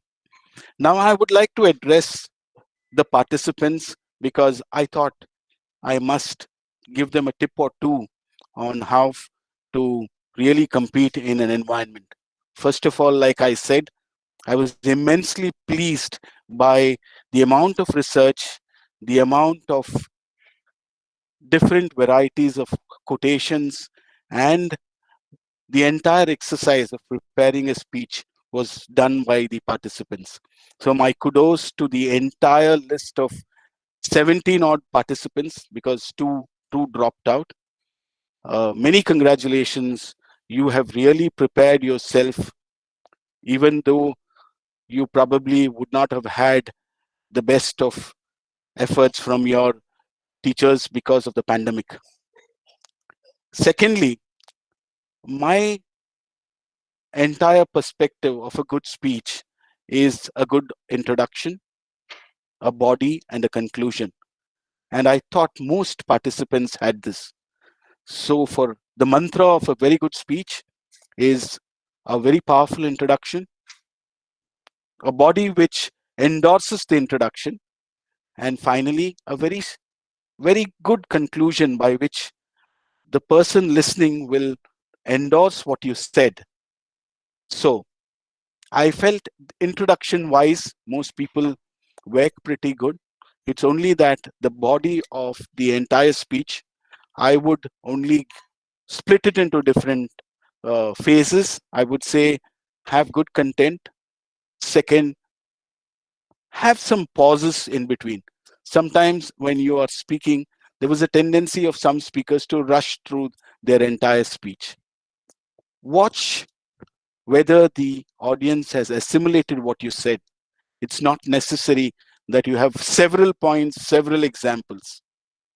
Use content in a manner to have very smooth transitions from one topic to another. For example, if you said that women do not require any sort of endorsement today, they are equal to men, then give some example. State why you're saying this. An example of that sort during the body of the entire speech makes the audience think, makes the judges think.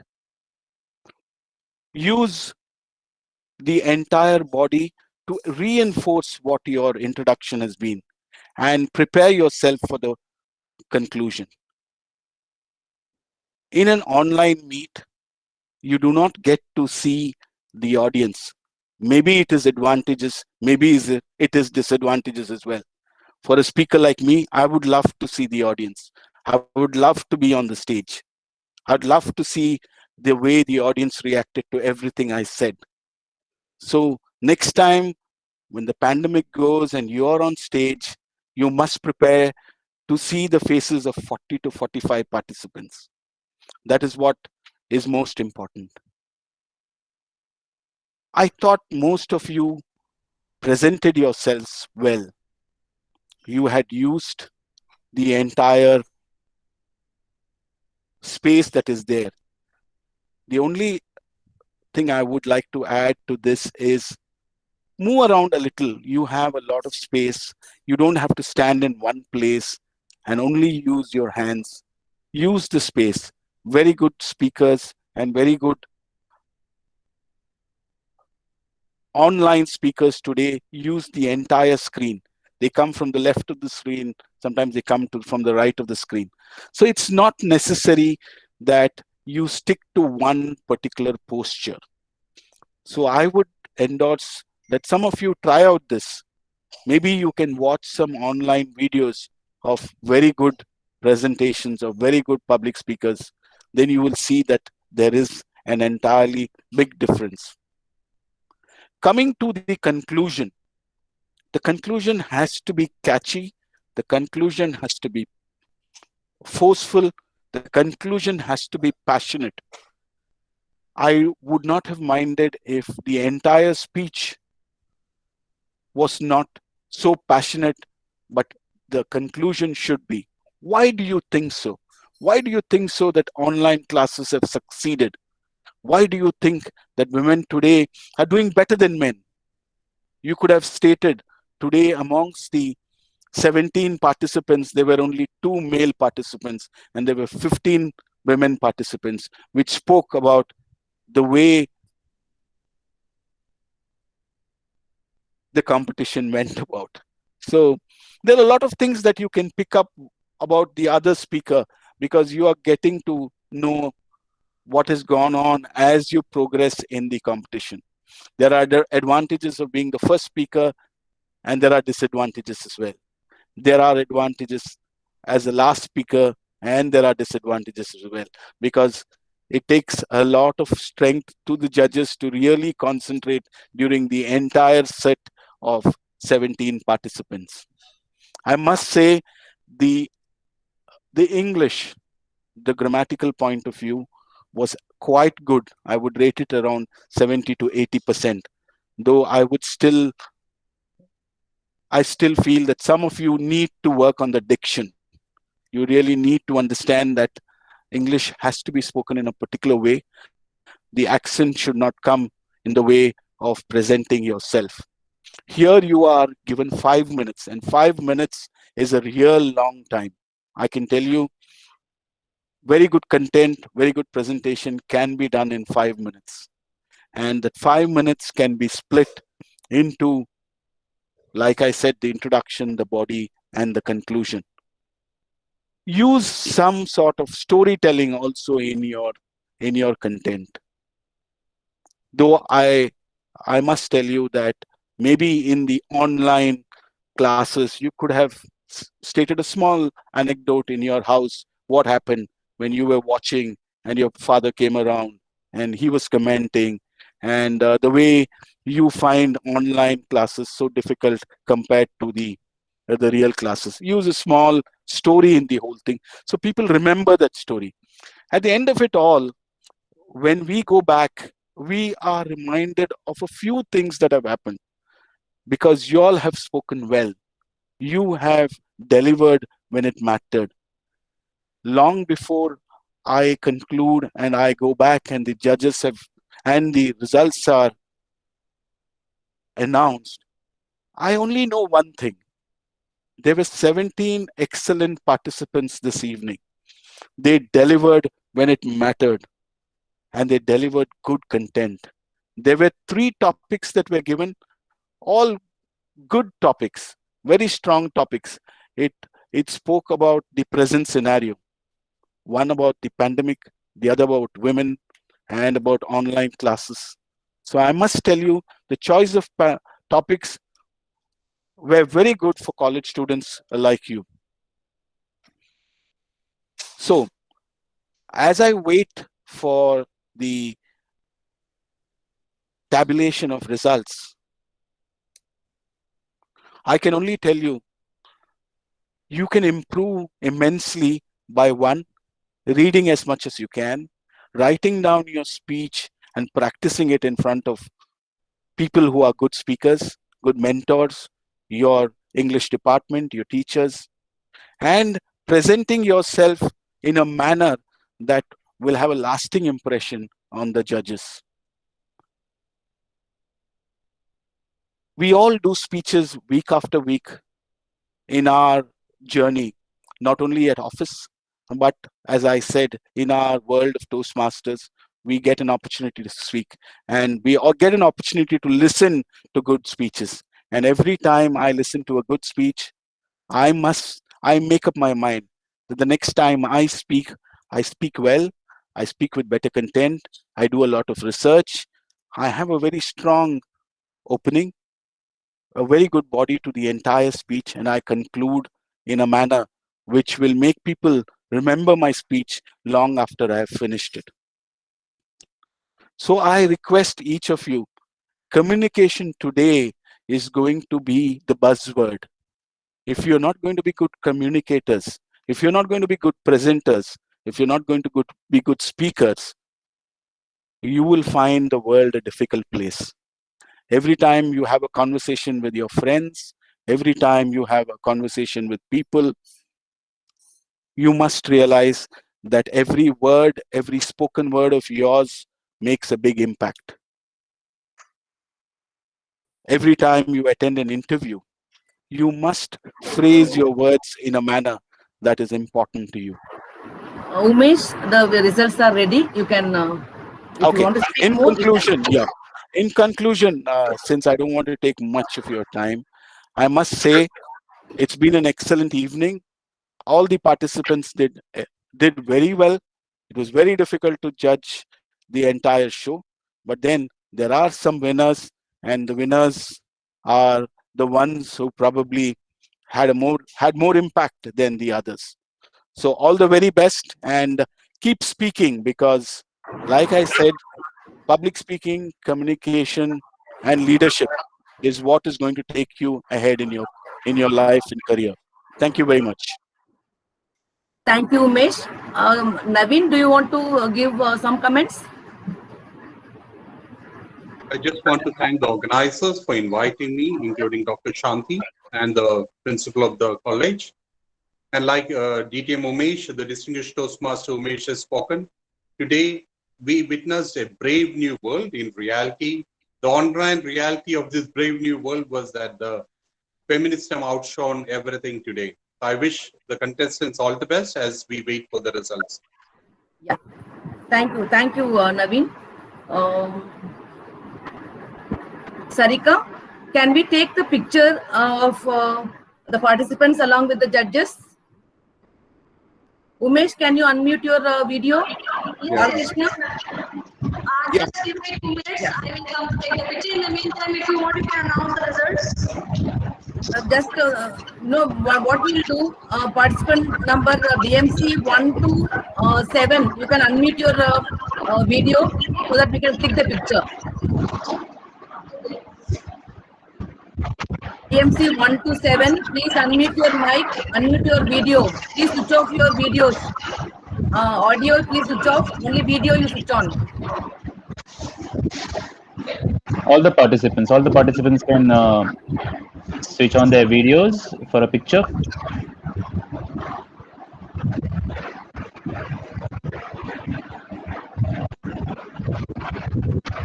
Yes, please all of you keep your videos on.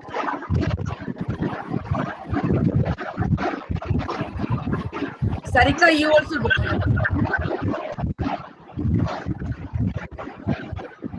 Yeah, you click. Yeah, just a minute.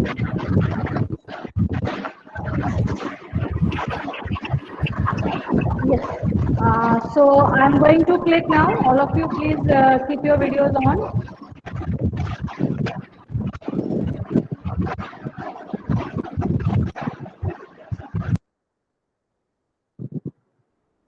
Done? Yes, it's done. Okay. Thank you. Now let the judges be there. The other remaining participants, please. You unmute your video. Those who have done already, please mute your video. The remaining participants, please come.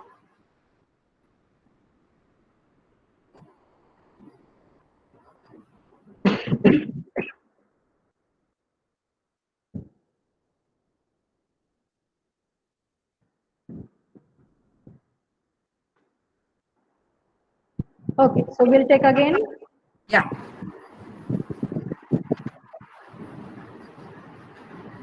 Yes, so I'm going to start.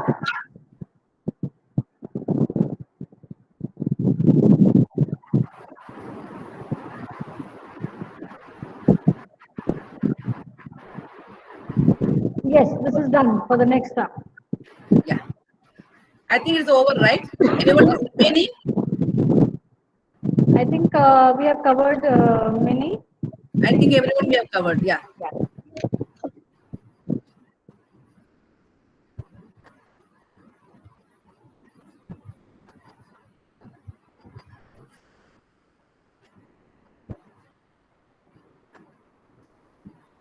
So the much awaiting part of the competition, which has arrived now, and I don't want to declare the results, because the moment I declare the results, you will be going out. So first I will propose the vote of thanks, and then I will declare the results, because what happens, the participants along with the students, whoever is attending, the guests, everyone will leave. So I'll propose the vote of thanks and then declaration of results. Gratitude is not only the greatest virtue, but the parent of all the others. It is not happiness that brings gratitude. It is gratitude that brings happiness. No matter what language you speak, a kind and a smiling thank you always speaks to everyone's heart. Let me be grateful to people who made this competition a grand success. They are the charming gardeners who made our souls blossom. My deep sense of appreciation and gratitude to the judges who agreed to be the part of this competition. Just WhatsApp message to them and they had readily agreed to participate. I did not speak over the phone or I did not write to them, just they agreed. That shows the amount of interest, the passion what they had for public speaking. I thank our first judge, Toastmaster DTM Umesh Padmanabha, my mentor, my guide, and my best friend, who mesmerizes me with his wonderful speeches. Thank you, Umesh, and thank you for your valuable input on this competition, and you have given them the guidance how to go about. Our second judge, the charming Toastmaster, who is friendly and always helpful and concerned about others. He was the reason to motivate me to participate in the humorous speech contest. I very well remember that. And he made me to win laurels. Thank you, Naveen, for your valuable judgment and readily agreeing for to be the judge. Handsome and a serious Toastmaster is our third judge, Mr. Balkrishna Kamath. I'm grateful to you, Balkrishna. Thank you for your valuable judgment. In spite of your busy schedule, you gave your time to us. Thank you. Special gratitude to Mr. Sunil Acharya, the manager, UCO Bank. You are the reason for this competition. Because of your sponsorship, we could organize this competition for the past several years. Steve Jobs said, the ones who are crazy enough to think that they can change the world are the ones who do. APJ Abdul Kalam said, dream is not what you see in sleep, is the thing which doesn't let you sleep. Dear participants, you all proved what Steve Jobs and Abdul Kalam said through your active participation. All of you are really wonderful, and I feel that all of you are the winners because from each college around 1,000, 1,700 or 2,000 students you had participated. So that is the winning part or the starting to win something in life. I thank all of you for your wonderful presentations. I place on record about the support given by all the principals and teachers of various colleges for allowing the students to participate in this competition. They are the reason for the success of the competition. I like to express my sincere gratitude to our principal, Dr. D.B. Arolkar, who was the pillar of encouragement and who had given us such opportunity to organize the competitions. I also wish to express my gratitude to our Vice Principal, Ma'am Rashmi Redkar, for her unstinting support. I thank my departmental colleagues for their valuable cooperation. A special thanks to Ms. Fabiola Rocha for organizing such a wonderful competition. I just mentioned, then we had given her the topics for the competition. The remaining entire thing she has done it. Thank you, Fabi. And I should thank the one man in our department, that is Subhash, and he is the one who manages the technical part, and he has done a wonderful job, and it went on very smoothly. Thank you, Subhash, for making this event an unforgettable one. I was a little bit worried because first time we are going to have online competition, how it would go. But all the participants, you had a very good Wi-Fi connectivity, and I was going on insisting that, and you had done it, and all whoever had participated in the event is something worth to mention. I will cherish in my memories. And once again, thank you all for your very nice and enthusiastically you have taken part, the judges, the participants, the principals and other teachers in charge who are for the competition. And I should mention a special thanks to FI BSc B division students, and I told them you have to participate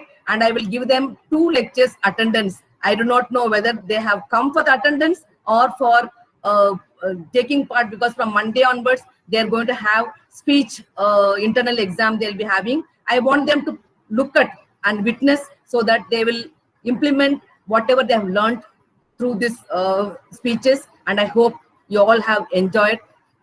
And now comes the competition. So let us see how it all goes about.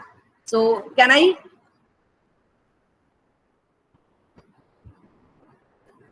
you see me? Yes, ma'am. Okay. The prize, the checks will be sent to the participants. Okay. And the first consolation prize goes to Miss Vaishnavi from VM Salgaonkar College, Miramar. The second consolation prize goes to Mural Vegas from VM Salgaonkar Institute of International Hospitality Education. The third place goes to Miss Veda Gaude from Vidya Prabodhini. This college is from Porvorim. Then the second place goes to Maria Dancho from Government College, Soundkali. And can you guess? Any guesses? The first place goes to Miss Ramya Warrior from Chowgule College, Margao.